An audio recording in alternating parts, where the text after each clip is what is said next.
পুরুষালী ভরাট কণ্ঠস্বর শুনে হুড় মুড়িয়ে উঠল তোরা। একা ঘরে বসে অপেক্ষা করতে করতে কখন ঘুমিয়ে গেছে নিজেও বুঝতে পারেনি। নিজেকে ধাতস্থ করে ঘোমটার আড়ালে এক পলক চোখ তুলে তাকিয়ে সাথে সাথেই চোখ নামিয়ে নিল। দুহাতে বিছানার চাদর খামচে গুটিয়ে গেল তার সামনে দাঁড়িয়ে থাকা লম্বা চওড়া লোকটাকে দেখে। আনসার মি ডামিট, তুমি আমার ঘরে কি করছো? প্রচন্ড ধমকে চোখ খিচে বন্ধ করে ফেললো তুরা। গলা শুকিয়ে কাঠ হয়ে গেছে, কথাগুলো গলার ভেতরেই দলা পাকিয়ে আসছে। কাপা কাপা কণ্ঠে কিছু বলতে নিলেই ওর সামনে এসে একটানে ঘোমটা উঠিয়ে ফেলে দিল লোকটা।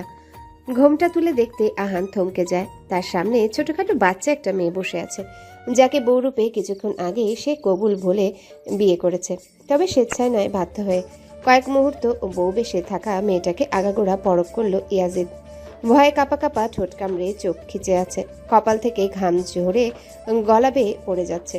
নিতান্তই বাচ্চা একটা মেয়ে, তার বাবা মা কি করে পারলো এমন মেয়ের সাথে তার বিয়ে দিতে? খপ করে তুরার হাত ধরে টানতে টানতে ঘর থেকে বের করে আনলো। তুরা এক হাতে ভারী শাড়িটা ধরে রীতিমতো দৌড়াচ্ছে লোকটার সাথে তাল সামলাতে না পেরে। টেনে হিঁচড়ে সিঁড়ি বেয়ে তুরাকে নিয়ে নেমে ছিটকে ফেলে দিল বসার ঘরে সবার সামনে। আহান, এই কেমন দুঃসাহসিকতা? ওর সাথে এমন ব্যবহার করার সাহস হয় কি করে? ঠিক যেভাবে তোমরা আমার পারমিশন ছাড়াই ওকে আমার ঘরে রাখার সাহস করেছো। বিয়ে করা বউ ও তোমার ঘরেই তো থাকবে। হুম, ওকে আমি বিয়ে করিনি, তোমরা জোর করে দিয়েছো। আমায় নিজেদের নামে দোহাই দিয়ে জোর করে বিয়ে দিয়েছো তোমরা। বলেই চেঁচিয়ে পাশ থেকে ফুলদানিটা এক ধাক্কায় ফেলে দিল আহান। রাগে তার চোখ দুটো টকটক করছে। নিকট শব্দে কাচের টুকরো টুকরো হওয়ার শব্দে দুহাতে কান চেপে ধরে তোরা। চোখ দিয়ে অনবরত পানি ঝরছে। এমন তো হওয়ারই ছিল, সে জানতো এমন কিছুই হবে, তবুও নিজেকে সামলে রাখতে পারছে না কিছুতে। আহানা, তুমি এবার সীমা লঙ্ঘন করছো। ধমকে বললেন আহানের বাবা ইনসাফ মাহমুদ। সীমা তো তোমরা অনেক আগেই লঙ্ঘন করে ফেলেছো আমার ইচ্ছার বিরুদ্ধে এই বিয়েটা দিয়ে, তাও নিতান্ত একটা বাচ্চা মেয়ের সাথে। আহানের কথায় নিজের কিছুটা শান্ত করে গম্ভীরভাবে বলেন ইনসাফ মাহবুব। যা হয়ে গেছে তাতে আর কারোর হাত নেই। সত্য এটাই যে তুমি সকলকে সাক্ষী রেখে কবুল বললে তোরাকে বিয়ে করেছো। তুমি ওর স্বামী আর ও তোমার স্ত্রী। মানি না আমি, না না না, আমি এই বিয়ে মানি না। ওকে আমার স্ত্রী হিসেবে মানি না। আমার উপর প্রেশার ক্রিয়েট করো না, এর ফল ভালো হবে না। বলে ভরা ড্রয়িং রুমটাকে থমথমে বানিয়ে চলে গেল আহান। একবারও ফিরে তাকালো না, দেখলো না তার চলে যাবার পানে কারো চাতক পাখির মতো তাকিয়ে থাকা অশ্রুপূর্ণ ছলছল দৃষ্টিতে। চোখ নামিয়ে নিতেই টপ টপ অশ্রুবিন্দু ঝরে পড়ল সারা কপল জুড়ে। এমন কিছুই তো হওয়ার ছিল। অনিচ্ছা সত্ত্বেও অচেনা ঘরটাতেই সন্ধ্যা থেকেই বউ সেজে অপেক্ষা করছিল তুরা। দীর্ঘক্ষণ অপেক্ষা করেও তার স্বামী নামক মানুষটার আসার খবর নেই। অপেক্ষার পালা সন্ধ্যা থেকে রাত পর্যন্ত হতেই ক্লান্ত শরীরে কখন চোখ লেগে গেছিল বুঝতে পারেনি। আর তারপরে চোখ দুটো কোনো রকমে মুছে সঙ্গোপনে দীর্ঘশ্বাস ছাড়ল তুরা। সে জানতো এমন কিছুই হবে। তার পোড়া কপাল যে এমন অপমান লাঞ্ছনার বাড়িধারায় শিখত তা সে জানে। সুখ একটা অধরা প্রজাপতি তার নিকট। সে যতই তার পিছনে ছুটবে ততই পালাবে তার থেকে। ড্রয়িং রুমে বসে থাকে ইনসাফ মাহমুদ, তার মা আমেনা খাতুন, স্ত্রী রুবি আর মেয়ে রাইমা। এতক্ষণ নির্বাক দর্শকের ভূমিকা ভেঙে রুবিনা খাতুন বললেন, এমনটা হওয়ারই ছিল। আহান কতটা একরুখা আর জেদি তা তুমি জানো, তবুও বিয়েটা। সবকিছু জানার পরেও এমন কথা তোমার মুখে মানায় না রবি। ইনসাফ মাহবুবের উত্তরে নিজের কথা সম্পূর্ণ করার আগেই থেমে যান তিনি। শুরু থেকে তিনি দোমনা হয়েছিলেন। অনাকাঙ্ক্ষিতভাবে হওয়া বিয়েটাতে তিনি কতটা সন্তুষ্ট বা অসন্তুষ্ট তার মুখভঙ্গিতে স্পষ্ট নয়। তবে বিয়েটা অনাকাঙ্ক্ষিতভাবে হলেও এমনটা হওয়ার কথায় যে বছর 10 আগে ছিল এ বিষয়ে তিনিও অবগত। গিয়েছিল বিয়ের নিমন্ত্রণে, সেখানে গিয়ে নিজের ছেলেরই বিয়ে হয়ে যাবে এমনটা তিনি কল্পনাও করেননি। বিধাতা তাদের ভুলে যাওয়া প্রতিশ্রুতিটা যেন চোখে আঙ্গুল দিয়ে মিলিয়ে দিল। কিন্তু যেটা হয়ে গেছে সেটা বদলানোর সাধ্যও যে নেই তাও তিনি মানেন। ফোঁস করে একটা দীর্ঘশ্বাস ছেড়ে এগিয়ে গেল এক কোনায় জড়সড়ভাবে দাঁড়িয়ে থাকা লাল বেনারসি পরা মেয়েটার দিকে। দুবার গালে হাত রেখে বলল, আহানের আচরণে কষ্ট পেয়েছো তা জানি, তবে ওকেও তো দোষ দেওয়া যায় না। বিয়েটার ব্যাপারে সে কোনোভাবেই প্রস্তুত ছিল না। এমন অনাকাঙ্ক্ষিত ঘটনায় ও যতটা অবাক হয়েছে ততটা ডিস্টার্ব। আশা করি তুমি সবটা বুঝতে পারবে। এখনই তোমায় আমি বুক ভরা আশা দেব না যে ও তোমায় মেনে নেবেই, তবে এমনটাও বলছি না যে কখনোই মেনে নিবে না। জন্ম মৃত্যু বিয়ে তিন বিধাতা নিয়ে, এমনটাই মেনে আসছি আমরা। যদি সৃষ্টিকর্তা তোমাকেই আহানের জন্য করে থাকেন, তবে আজ হোক আর কাল ও মেনে নেবেই। কতটুকু আশ্বাস দিতে পারবো জানি না, তবে তোমার পরিবার হয়ে পাশে থাকবো। বলেই নিস্তালার বাদিকের ঘরের দিকে চলে যান। আমেনা খাতুন তসবি হাতে এক মনে গুনে যাচ্ছেন, যেন এদিকে কোনো ধ্যান নেই। বৃদ্ধা কথা বলে খুব কম, তবে বয়স্কা হয়ে গেল এই বাড়িতে তার যত মান্য এখনো হয়, তা আচরণে স্পষ্ট। তুমি আমার সাথে চলো, আজ থেকে আমার ঘরেই থাকবে।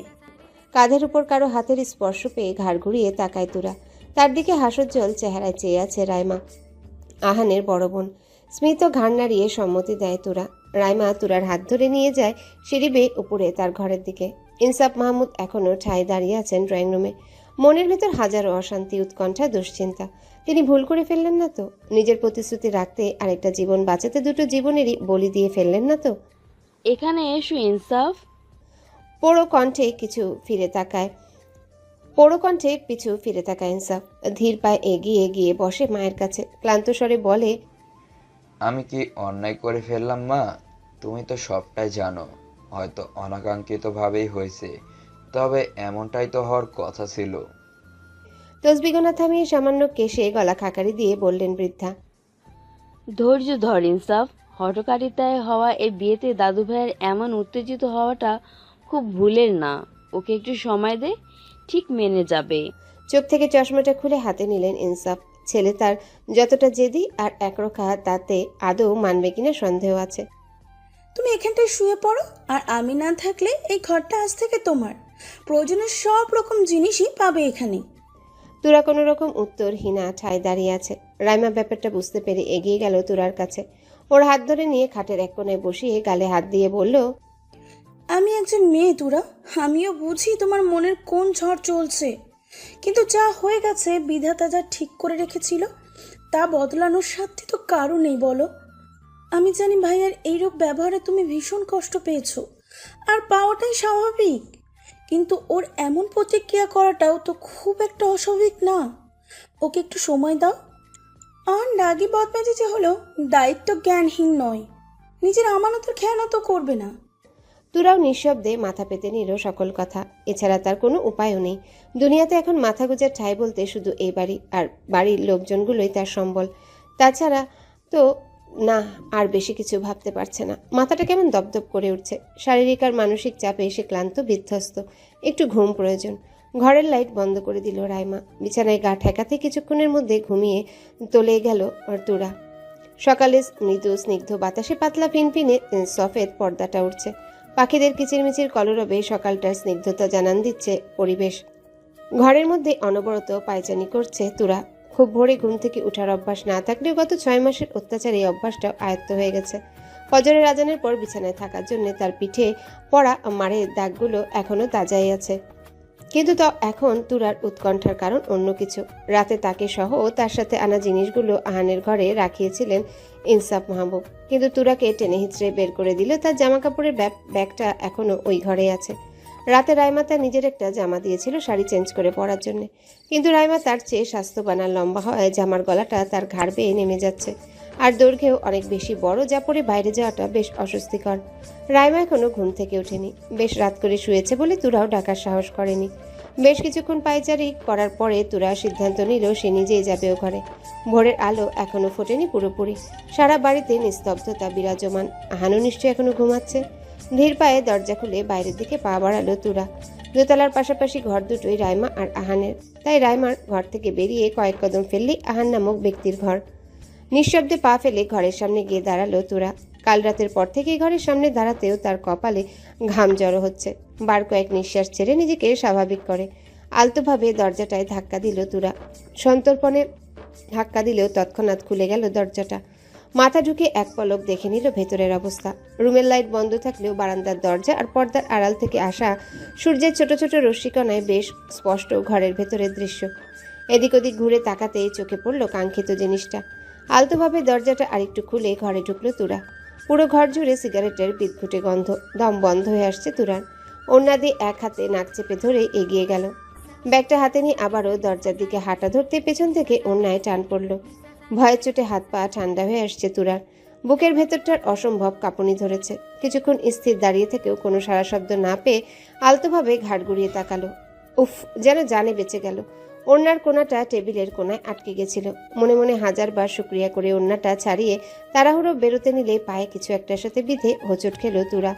তাল সামলাতে না পেরে সামনে হাত বাড়াতেই হাত পড়ল সুইচ বোর্ডের উপর। হাতের চাপে সুইচ অন হয়ে ধপধপ করে লাইটগুলো জ্বলে উঠল। হাত থেকে ব্যাগটা শব্দ করে পড়ে তুরা নিজেও ধাক্কা খেয়ে ঠাস করে পড়ল মেঝেতে। ধপ করে কিছু পড়ার শব্দে ঘুম ভেঙে গেল আহানের। চোখ খুলে তাকাতেই লাইটের কড়া আলোতে চোখ মুখ কুঁচকে এলো। নিজেকে ধাতস্থ করে উঠে বসতে সামনে থেকে ভ্রুকুটি হয়ে এলো। ওর সামনেই তুরা উপর হয়ে পড়ে আছে, কোনো নড়চড় নেই। আহান উঠে গিয়ে তুরার পাশে হাঁটু গেড়ে বসে বলে, এই মেয়ে, তুমি এখানে কি করছো? আর এভাবে উপর হয়ে পড়ে আছো কেন? ভারী আওয়াজটাতে বুক কেঁপে উঠল তুরার। হুট করে কিভাবে পড়ে গেল বুঝতেই পারেনি। কোনোভাবে উঠে মুখ কাচুমাচু করে গুটিয়ে বসে আহানের দিকে টিপটিপ করে তাকালো। কি হলো, এভাবে তাকিয়ে আছো কেন? তোমার সাহস কি করে হয় আবারও আমার ঘরে আসার? এমন রুড়ো ধমকে আরও গুটিয়ে গেল তুরা। এমন গাম্ভীর্যতায় তুরার খুব অস্বস্তি হচ্ছে। তুরার এমন চুপ করে থাকায় আহানের রাগ তরতর করে বেড়ে গেল। এমনিতেই কাল থেকে মেজাজটা বিগড়ে আছে, সারা রাত ঘুমোতে পারেনি, তাও এই মেয়েটার জন্যেই। এই মেয়ে কি কথা বলতে পারে না? Are you dumb? কথা বলতে পারো না? Just get out from here. হুঙ্কারের স্বরে তুরা আবারও কেঁপে ওঠে। এ লোকটা এমন কেন? তাকে তো কথা বলার সুযোগই দিচ্ছে না। এখানে আর এক মুহূর্ত থাকা যাবে না। তাড়াহুড়ো করে উঠতে নিলে জামার টানে লেগে ধপ করে পড়ল একদম আহানের বুকের উপর। তুরার জান উড়ে গেছে। এবার কি হবে? লোকটা যেমন জল্লাদ, তাকে গিলে না ফেলে। ছিটকে সরে ভয়ে জড়সড় হয়ে গেল। আহান ওকে কড়া কিছু বলতে নেবে তখনই খেয়াল করলো হাঁটু গেড়ে সে মেয়েটার জামার উপরই বসেছে, তাই উঠতে গেলে পড়ে গেছে। তুরার দিকে তাকিয়ে কিছু বলতে নেবে তখনই চোখ যায় ওর ঘাড়ের দিকে। জামার গলাটা অত্যাধিক বড় হয় কাঁধ বেয়ে নেমে গেছে। ফর্সা কাঁধে কালো রঙের তিলটা জামার গলাটা অত্যাধিক বড় হয় কাঁধ বেয়ে নেমে গেছে। ফর্সা কাঁধে কালো রঙের তিলটা জ্বলজ্বল করছে। আহানকে এভাবে এক ধ্যানে অপলক তাকিয়ে থাকতে দেখে তার দৃষ্টি অনুসরণ করে নিজের দিকে তাকাতেই আটকে ওঠে। এক হাতে খামচে ধরে ঘাড় বেয়ে পড়ে যাওয়া জামা। আহান তুরার এমন আতঙ্কিত চেহারা দেখে ওকে কিছু বলতে নিতেই তুরা ধপ করে উঠে এক হাতে ব্যাগ নিয়ে দৌড়ে বেরিয়ে যায়। তুরার যাওয়ার পানে হাঁ করে চেহে তাকে আহান। কি হলো? শিট, আমি কেন তাকাতে গেলাম ওভাবে? পাগল হয়ে যাচ্ছি আমি। ডিসগাস্টিং। বলেই তোয়ালেটা হাতে নিয়ে গটগট করে হাঁটা ধরল ওয়াশরুমের দিকে। ঘরে এসে দরজা লাগিয়ে বুকে হাত দিয়ে কিছুক্ষণ জোরে জোরে নিঃশ্বাস ছাড়ল। উফ, বড় বাঁচা বেঁচেছি। জল্লাদ লোকটার শকুন চোখ দেখলেই ভয়ে গায়ে কাটা দেয়। 7-5 ভেবেই ব্যাগ থেকে কাপড় আর তোয়ালে নিয়ে ওয়াশরুমের দিকে যায়। সকালে গোসল করার অভ্যাসটা তার ছোট থেকেই। সকালে গোসল করে তার বাবা তাকে নিজে তৈরি করে দিত স্কুলের জন্যে। আগের কথা মনে হতেই তুরার চোখ ভরে আসে। মা তো জন্মের কয়েক বছর পরেই তাকে ছেড়ে চলে যায় না ফেরার দেশে। তারপর থেকে তার কাছে পুরো পরিবারটাই শুধু তার বাবা। ছোট থেকে তার বাবা কখনো মায়ের অভাব বুঝতে দেয়নি। মাথায় তুলে রেখেছে একমাত্র সন্তান তুরাকে। 1 বছর আগে গাড়ি অ্যাক্সিডেন্টে তার বাবা নামক ছায়াটাও মাথা থেকে সরে যায়। আপন বলতে এক চাচা আর ফুপুই ছিল। তুরার ফুপু লন্ডনে থাকে পরিবার সমেত। ভাইয়ের মৃত্যুর পর তুরাকে আর এখানে রাখতে চায়নি, নিজের সাথেই নিয়ে যেতে চেয়েছিল, কিন্তু তুরাই যায়নি। এই বাড়িটা জুড়ে তার আর তার বাবার স্মৃতি। এগুলা ছেড়ে যাওয়ার মতো পাষাণ সে হতে পারেনি।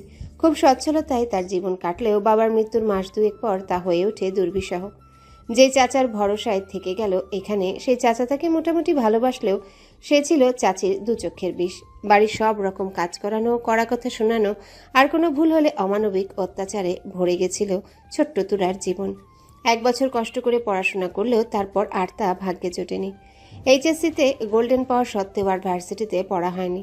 পরীক্ষার কয়েকদিনের মাথায় চাচি কোত্থেকে এক ছেলে জোগাড় করে আনে তুরার সাথে বিয়ে দেওয়ার জন্য। লোকটাকে দেখে তুরার গা গুলিয়ে এসেছিল। কেমন বিশ্রী চাহনি আর অশ্লীল কথাবার্তা বলেছিল তাকে দেখতে এসে। একদিনের দেখায় তুরা তার চাচিকে হাজারো বিনতি করেছিল যাতে বিয়েটা না দেয়, তবুও তার পাষাণ মন গলেনি। কিন্তু উপরওয়ালা হয়তো তুরার কথা রেখেছে। বিয়ের দিনই হঠাৎ পুলিশ এসে তার সেই লোককে ধরে নিয়ে যায়, মারপিট, মেয়েবাজি আর জুয়া খেলার দায়ে। তুরা যেন হাত ছেড়ে বেঁচেছিল, কিন্তু বিয়েতে আসা লোকের ভিড়ের মাঝে হঠাৎ একজন বলে ওঠে বিয়ে হবে, আর এখনই হবে। ইনসাফ আঙ্কেল। লোকটাকে সে বছরখানেক আগে দেখেছিল বাবার মৃত্যুর সময়। বাবার খুব কাছের বন্ধু ছিল, কিন্তু তারপর আর কখনো দেখা হয়নি। উনি এক প্রকার বাধ্য করেন তার ছেলেকে বিয়েটা করতে। চাচিও তুরাকে ঘাট থেকে নামাতে রাজি হয়ে যায় এক কথায়। আর তারপর থেকেই তো ভারী এক দীর্ঘশ্বাস বেরিয়ে আসে তুরার ভেতর থেকে। এক অনাকাঙ্ক্ষিত ভরসাহীন ভবিষ্যতের দিকে এগিয়ে যাচ্ছে সে। আগে কি আছে তার জানা নেই।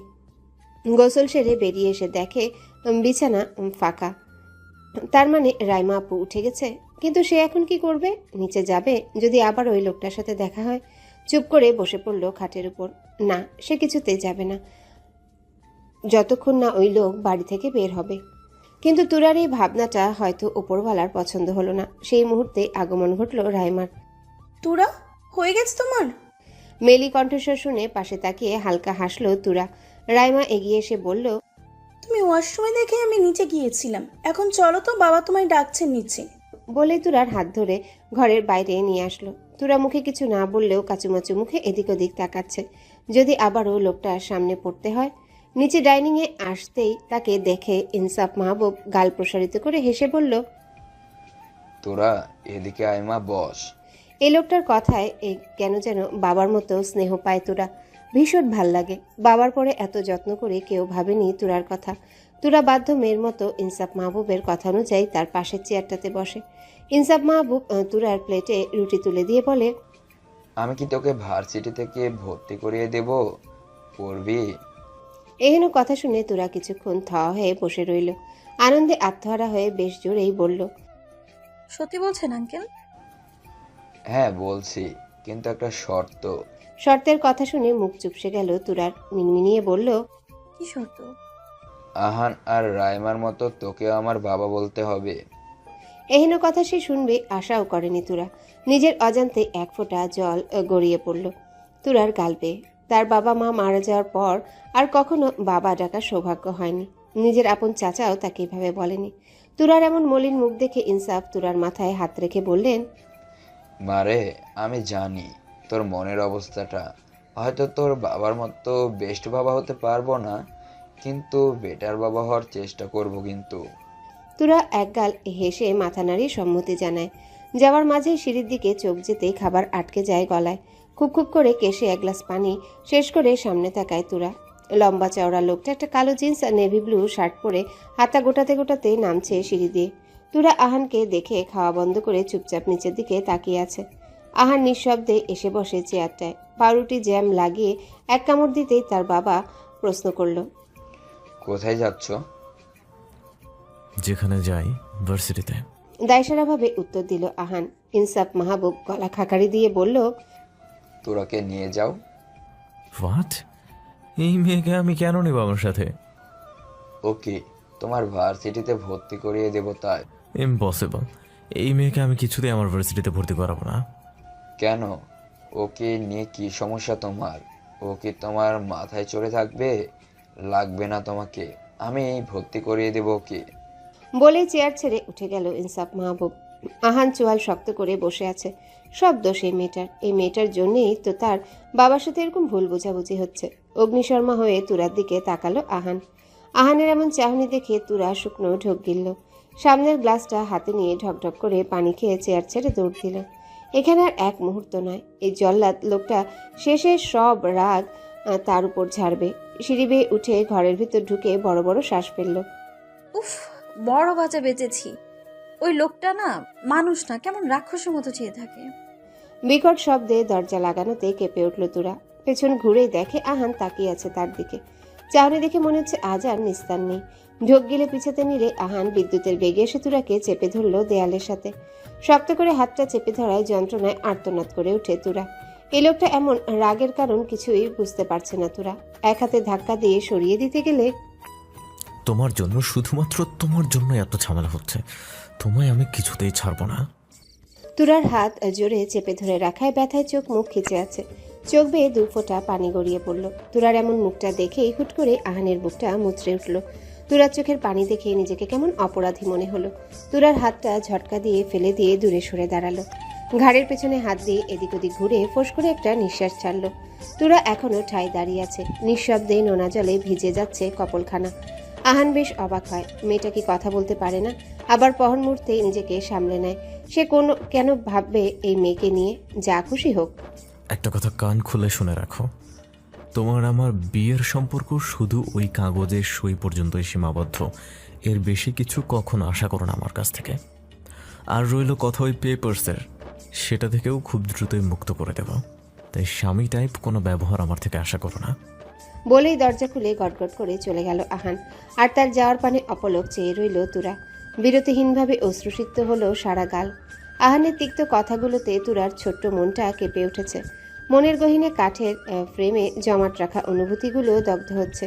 সে তো জানতো এমন কিছুই হবে, তবুও বুকের ভেতর অজানা ব্যথায় ক্রমশ ভেতরটা ফেঁপে উঠছে। বাস্তবতা যে তার জীবনে পাথরের মতোই অটুট আর শক্ত, তা সে অনেক আগেই মেনে নিয়েছে।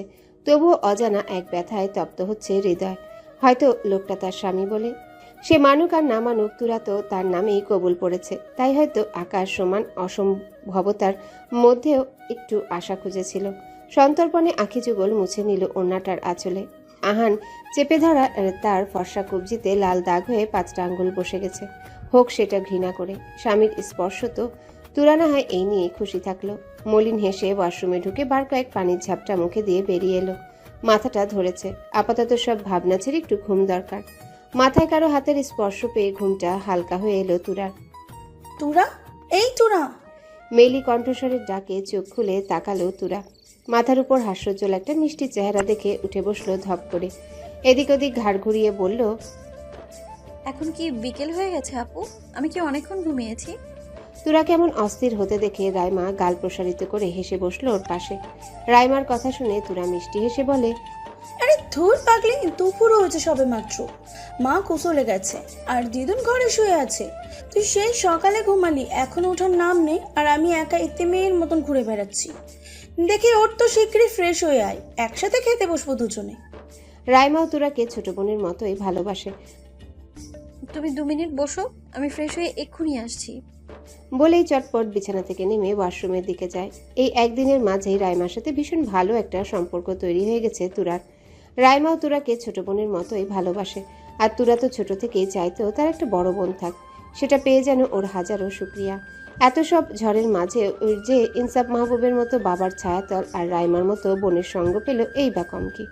ফ্রেশ হয়ে রাইমা আর তুরা দুজনে একসাথে নিচে নেমে এলো।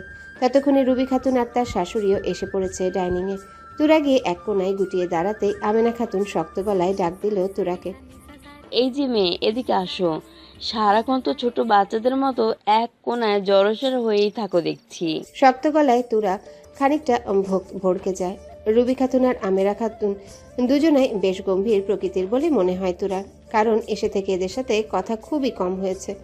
রুবি খাতুন গতরাতে তুরাকে কিছু বললেও আমেনা খাতুনের সাথে তার একদমই কথা হয়নি। চুপচাপ গিয়ে আমেনা খাতুনের পাশে দাঁড়াতে বৃদ্ধা ইশারা করে পাশের চেয়ারটাতেই বসতে বললে তুরাও বাধ্য মেয়ের মতো বসে পড়ে। রুবি খাতুন সবাইকে খাবার বেড়ে দিয়ে নিজেও খেতে বসে। খাওয়ার মাঝে আমেনা খাতুন বলে উঠল, শোনো নাথ বউ, ছেলে মানুষের মন আষাঢ়ে বেলার মতো, এই ভালো তো এই মেঘ কালো। ওদের কথা ধরে বসে থাকলে চলবে না। দাদুভাই যতই বলুক মানে না বিয়ে, কিন্তু বিয়ে তো হয়েছে। আর এটা তো কোনো ছেলে খেলা নয় যে আজ এমন তো কাল অমন। বলেই কিছুক্ষণ দম নিল। তুরার মতো রাইমা আর রুবি খাতুনও নিঃশব্দে শুনছে সবটা। খানিক থেমে আবারও বলল আমেনা খাতুন, দাদুভাই ছোট থেকে একটু রাগচোটা আর জেদি। ওর উপর জোর করলেই ও আরো বেঁকে বসে, কিন্তু মন থেকে একেবারে খাঁটি সোনা আমার ভাই। বাইরে যতই শক্ত হোক, ভেতরে তার চেয়েও নরম। এমন হঠকারিতা হওয়া বিয়েতে রাগ দেখালেও একদিন ঠিকই মানবে, আর তার জন্য তোমাকেই সবটা করতে হবে। আমেনা খাতুনের কথায় তুরা থমকে যায়। খাবার গলায় আটকে হিচকি উঠে গেছে। আরে আরে, আস্তে ধীরে খাও বাবা। বলেই রুবি খাতুন পানির গ্লাস এগিয়ে দিল। ঢকঢক করে এক গ্লাস পানি খেয়ে জোরে জোরে শ্বাস ফেলল তুরা। দিদুনের কথা শুনে ওর হিচকি উঠে গেছে। লোকটার সাথে 3বার দেখা হলো, 3বারই জল্লাদপনা করেছে। সে আবার ওই লোকের কি করতে যাবে? দেখলেই কেমন করে তাকায় যেন গিলে খাবে তাকে। আরেকবার ঢোক গিলে পাশে তাকাতেই তুরা দেখে আমেনা খাতুন জহুরি চোখে তার দিকে তাকাইয়ে আছে। আমেনা খাতুনের এমন দৃষ্টি দেখে তুরা শুকনো হাসে। আমেনা খাতুনের কথা শুনে তুরার খাবার গলা পর্যন্তই থেমে গেছে। সর্বনাশ, কি বলছে? রাইমা আর রুবি ঠোঁট টিপে হাসছে। আমেনা খাতুনকে তারা বেশ চেনে। উপর উপর গম্ভীর ভাব ধরে থাকলে ভেতর ভেতর বেশ রসিক। আর তুরাকে তার পছন্দ, এটা তাদের আগে থেকেই জানা। থাক না মা, ও ছোট, ওকে আর এসব বলে কি লাভ? আপনার গুণধর নাতিকে বোঝালেও তো পারেন। রুবি খাতুন সামান্য কেসে বললেন। রাইমাও তার সাথে বলল, ঠিকই তো দিদুন, ভাইয়াকেও বলা উচিত। মানছি বিয়েটা অপ্রত্যাশিতভাবেই হয়েছে, কিন্তু তা বলে তোরার তো কোনো দোষ নেই। যা হবার হয়ে গেছে, এখন তো ওরও উচিত কিছুটা মানিয়ে নেওয়া। রাইমার কথায় ও উত্তর করলেন না আমেনা বেগম। তুরার প্লেটে আরেক চামচ ভাত তুলে দিতে গেলে তুরা মিনমিনিয়ে বলল, আমি আর খেতে পারবো না, আমাকে আর দিবেন না প্লিজ। তুরা সামান্য ঘাড় নেড়ে সম্মতি দেয়, কিন্তু এতগুলো খাবার কি করে খাবে? অসহায় দৃষ্টিতে রাইমার দিকে তাকাতে রাইমা চোখ টিপে খেয়ে নিতে ইশারা করে। আর তো কিছু করার নেই। খাওয়ার পর্ব চুকিয়ে সকলে বসে বেশ কিছুক্ষণ গল্প করলো। তুরার মনটা বেশ ভালো। রুবি খাতুন আর আমেনা খাতুনকে যতটা গম্ভীর ভেবেছিল ততটা নয়। তাদের সাথে কথা বলে বেশ হালকা লাগছে, কেমন আপন আপন লাগে তাদের।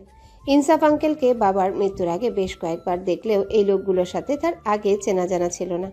রুবি খাতুনের মুখে শুনল তার একমাত্র গুণধর জল্লাদ ছেলেটি নাকি বিদেশে ছিল, দীর্ঘ সময় পড়াশোনার খাতিরে বর্তমানে ভার্সিটির লেকচারার। আসলেই ওই যে স্কুল কলেজে থাকতো না, গম্ভীর চরিত্রের কিছু খাটাস, একদম সেই ধাঁচের লোকটা। এতগুলো ভালো মানুষের মধ্যে ওই একটা মানুষ এমন গোমরামুখ কি করে হলো তুরা বুঝে পায় না।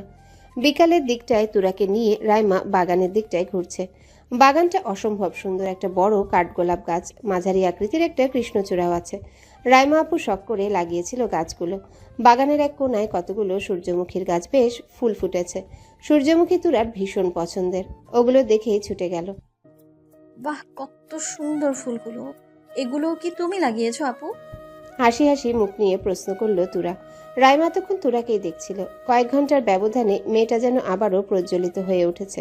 কাল থেকে কেমন মুষড়ে ছিল মেয়েটা। এমন চাঁদ মুখের মেয়েটার মুখে বিষণ্ণতার ভার একদম মানায় না। ও আপু, বলো না। তুরার ডাকে হুঁশ ফিরে রাইমার এগিয়ে গিয়ে বলে, না, এগুলো আহান লাগিয়েছে। ওর সূর্যমুখী ফুল ভীষণ পছন্দ। এগুলো সব ও নিজে হাতে পরিচর্যা করে। বাগানের এই দিকটায় কেউ আসে না, ওর ফুল কাউকে ধরতে দেয় না। আহানের নাম শুনে তুরার হাসি হাসি মুখখানা চুপসে গেল। ফুলগুলো তার ভীষণ পছন্দ হয়েছিল। রাইমাকে বলে একটা নিয়ে ঘরের ফুলদানিতে রাখবে ভেবেছিল, কিন্তু লোকটার নাম শুনে সেই ইচ্ছা ঘুচে গেল।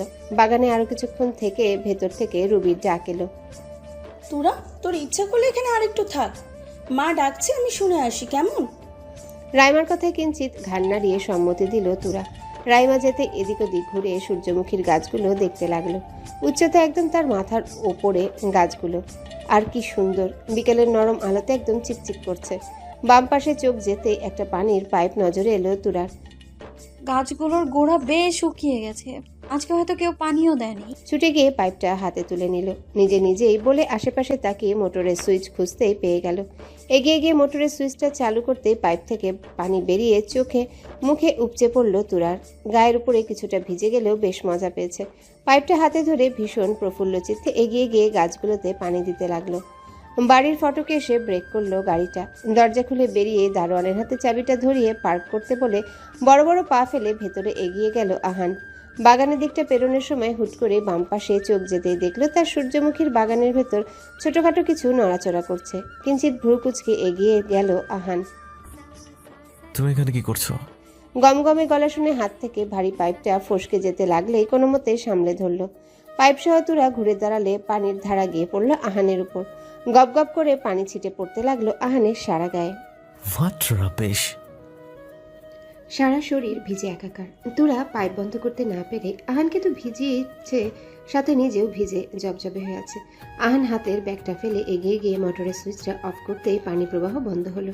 তুরা একপাশে মাথা নিচু করে দাঁড়িয়ে আছে, আর আহান দুহাত বুকে গুজে ওর দিকে ভীষণ শান্ত চোখে চেয়ে আছে। তুরা কিঞ্চিত ঘাড় ঘুরিয়ে দেখে নিল আহানের অবস্থান। লোকটা এক চোখে চেয়ে ঠায় দাঁড়িয়ে আছে শান্তভাবে, কিন্তু এই নিস্তব্ধতা যে তুফাবিনের আগের আভাস তা তুরা বেশ বুঝতে পারছে। লম্বা চওড়া শরীরটায় আকাশি রঙের শার্টটা ভিজে লেপ্টে আছে, চুলগুলো দিয়ে পানি টপকে পড়ছে। হালকা রঙের শার্টটা বুকে লেপ্টে থাকায় পুরুষালী লোমশ বুকটা স্পষ্ট দেখা যাচ্ছে। ফট করে চোখ সরিয়ে নিল তুরা। ঠান্ডা পানিতে ভিজেও তার সারা গাল কেমন গরম হয়ে আসছে। বুক থেকে হাত নামিয়ে এক পা করে আগাতে লাগলো আহান। আহানের এগিয়ে আসা দেখে তুরার হৃদস্পন্দন বেড়ে গেছে।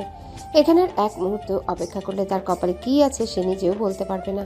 পাইপটা হাত থেকে ছিটকে ফেলে দিয়ে এক ছুটে দৌড় লাগাতে আহান তুরার হাতটা খপ করে ধরে ফেলল। তুরা ভয়ে রীতিমতো কাঁপছে। লোকটার এমন রেশপূর্ণ দৃষ্টি দেখে তার ভীষণ অস্বস্তি হচ্ছে।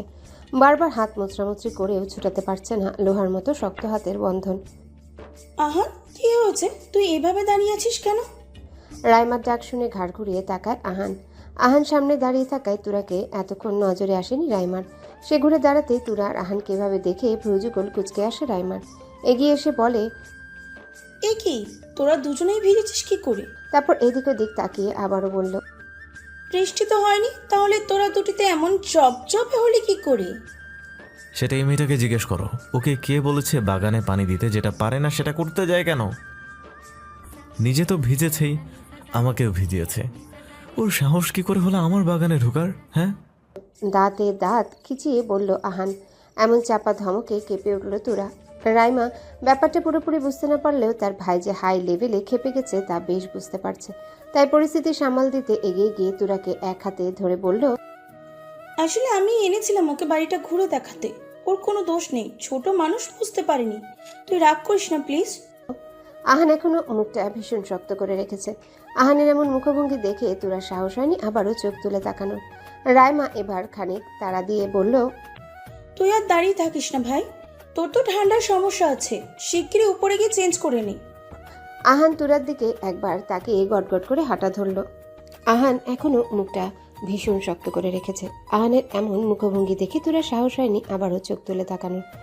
রাইমা এবার খানিক তাড়া দিয়ে বলল, এইটুকু সময়ের মধ্যে কি দিয়ে কি করলি বলতো? এইসব কি করে ঘটালি? আসলে আমি ভেবেছিলাম গাছগুলোতে একটু পানি দিই, গোড়াগুলো শুকিয়ে আছে তো। কিন্তু হুট করেই উনি কোথা থেকে এসে পেছন থেকে ডাকলেই আমি তাল সামলাতে না পেরে পাইপ ফসকে ওনার গায়ে পানি পড়ে গেল। কাঁদো কাঁদো গলায় বলল তুরা, যেন নার্সারিতে পড়া বাচ্চা বই হারিয়ে ফেলেছে। তুরার এমন বাচ্চা বাচ্চা মুখ দেখে রাইমা পিক করে হেসে দিয়ে বলল, তুই একদম বাচ্চা তোরা, কিন্তু তোর উনি কিন্তু ততটাই কড়া। এমন ভুল আর ভুলেও করিস না যেন। যে রিয়াকশনটা দিয়েছিল খুন করেছে ফেলেনি তাই অনেক। বলেই তুরাকে ধরে বলল, আচ্ছা চল তো, এমন ভেজা গায়ে বেশিক্ষণ থাকলে ঠান্ডা লেগে জ্বর আসবে। চুপচাপ ঘাড় নাড়িয়ে সম্মতি দিয়ে রাইমার সাথে হাঁটা ধরল। মনে মনে ভীষণ বলতে ইচ্ছা করলো, কেন গো তোমরা এত ভালো? তাইলে তোমার ভাইটা এমন জল্লাদ কেন? সবসময় কি এমন গম্ভীর মুখ করা লাগে? কিন্তু মনের কথা মনে রেখে চুপচাপ ভেতরে এলো তুরা। এ যাত্রায় যে সে বেঁচে গেছে এই অনেক। কি ব্যাপার রাইমা? আহানের কি হয়েছে? ভিজে একাকার হয়ে উপরে উঠে গেল। জিজ্ঞাসা করলেও কিছুই বলল না তো। রুবি খাতুন রাইমাকে দেখে প্রশ্ন করলেও রাইমার পেছন পেছন জড়সড় হয়ে দাঁড়িয়ে থাকা তুরাকে দেখেই অবাকের সীমাটা আরো বেড়ে গেল। এ কি তোরা, তুমিও ভিজলে কি করে? কি হয়েছে বলো তো? আমি তো কিছুই বুঝতে পারছি না। আসলে আমি বাগানের গাছগুলোতে পানি দিচ্ছিলাম, উনি হঠাৎ করে পেছনে চলে আসলে ভুল করে ওনার গায়ে পানি পড়ে গেছে। তুরার এমন কাচুমাচু করা মুখটা দেখে রুবি খাতুন কি বলবে ভেবে পায় না। মেয়েটার বয়সে তুলনাতেও বাচ্চা, সারা শরীর ভিজিয়ে একাকার করেছে।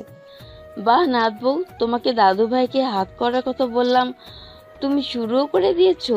তুমি তো একেবারে এক কাঠি উপরে। সোফাতে বসে থাকা আমেনা খাতুনের কথার আগামাথা কিছুই বুঝলো না তুরা। ড্যাব ড্যাব করে তাকিয়ে থাকতেই আমেনা খাতুন আবারও বলল, বেশ ভালো, বেশ ভালো। কিন্তু নাথ বউ, আমাকে একটা কথা বলো তো, এভাবে দাদু ভাইকে ভিজিয়ে দিয়ে তুমি কি করে হাত করবে? আমেনা খাতুনের কথার মানে তো বুঝতেই পারছে না তোরা, তার উপর বিব্রত হচ্ছে। সে তো ইচ্ছে করে ভিজায়নি, এখানে হাত কিভাবে করলো? ভাবতে ভাবতে হাঁচু বলে হাঁচি দিয়ে উঠল। ওহ দিদুন, তুমিও না। এমনিতেই বেচারি তোমার গুণধর নাতি তো আমাকে চুপসে আছে, আবার তুমি যা তা বলছো। বলেই তুরার দিকে ফিরল রাইমা। আর তুই যা তো শীঘ্রই জামা কাপড় পাল্টি নে, এই অসময়ে ঠান্ডা বাঁধাবি নাকি? এক্ষুনি গিয়ে জামা কাপড় পাল্টিয়ে আয়। তুরা ঘাড় নাড়িয়ে সম্মতি দিয়ে উপরে চলে গেল ভেজা গায়ে। তুরা যেতেই রুবি খাতুন ফোঁস করে একটা দীর্ঘশ্বাস ছাড়ল। আমিনা খাতুন হা হা করে হেসে উঠল, সাথে রাইমাও। অসময়ে বিকেলে ভিজে তুরা ঠান্ডা লেগে গেছে। বারবার হাঁচি কাশি দিতে দিতে চোখ আর নাকের পাটা লাল করে ফেলেছে। রাত প্রায় 10টা। সবাই মিলে একসাথে রাতের খাবার খেলেও আহান নিচে নামেনি। এতে অবশ্য তুরা বেশ স্বস্তি পেয়েছে। বিকেলের এই ঘটনার পর তুরা আহানের সামনেও আসতে চায় না। রাতের খাবার শেষ করে ডাইনিংয়ে বসে টিভি দেখছিল রাইমা আর তার দিদুন। রবি খাতুন গেছেন রান্নাঘরে কাজ সারতে। তোরা এদিকে আয় তো মা। ইনসাফ মাহবুবের ডাকে তুরা রাইমার পাশ থেকে উঠে গিয়ে দাঁড়ালো তার পাশে। ইনসাফ মৃদু হেসে বলল, বস আমার কাছে তোর সাথে কথা আছে। তুরা বসতে ইনসাফ কতগুলো কাগজ তুরার হাতে ধরিয়ে দিল। তুরা কৌতূহলী হয়ে কাগজগুলো হাতে নিয়ে পড়তেই থমকে গেল। অবাক হয়ে বলল, এগুলো তো ভর্তির কাগজপত্র। তুরার আগেই বললেন ইনসাফ মাহবুব। তুরা ছলছল দৃষ্টিতে তাকিয়ে আছে। ইনসাফ মাহবুব আবারও হেসে বলল, এগুলো তো ভর্তির কাগজ। আমি লোক পাঠিয়ে তোর চাচার বাড়ি থেকে তোর সকল কাগজপত্র আনিয়েছি। আজ সকালেই আমি নিজে গিয়ে তোর ভর্তির সব কাজ করে এসেছি। ভার্সিটির অনেকেই আমার চেনা জানা, তোর কোনো অসুবিধা হবে না। তুরার গাল বেয়ে দুফোঁটা পানি গড়িয়ে পড়ল। বাবা মারা যাওয়ার পর লেখাপড়া তার কাছে দুঃস্বপ্নের মতো হয়ে গেছিল। কখনো ভাবেনি তার স্বপ্নের পড়াশোনাকে আবারও শুরু করতে পারবে। কৃতজ্ঞতায় ভেতরটা ভরে এলো তুরার। ইনসাফ তুরার মাথায় হাত রেখে বলল, তুই খুশি তো মা? আবেগে আপ্লুত হয়ে জড়িয়ে ধরে কেঁদে দিল তুরা।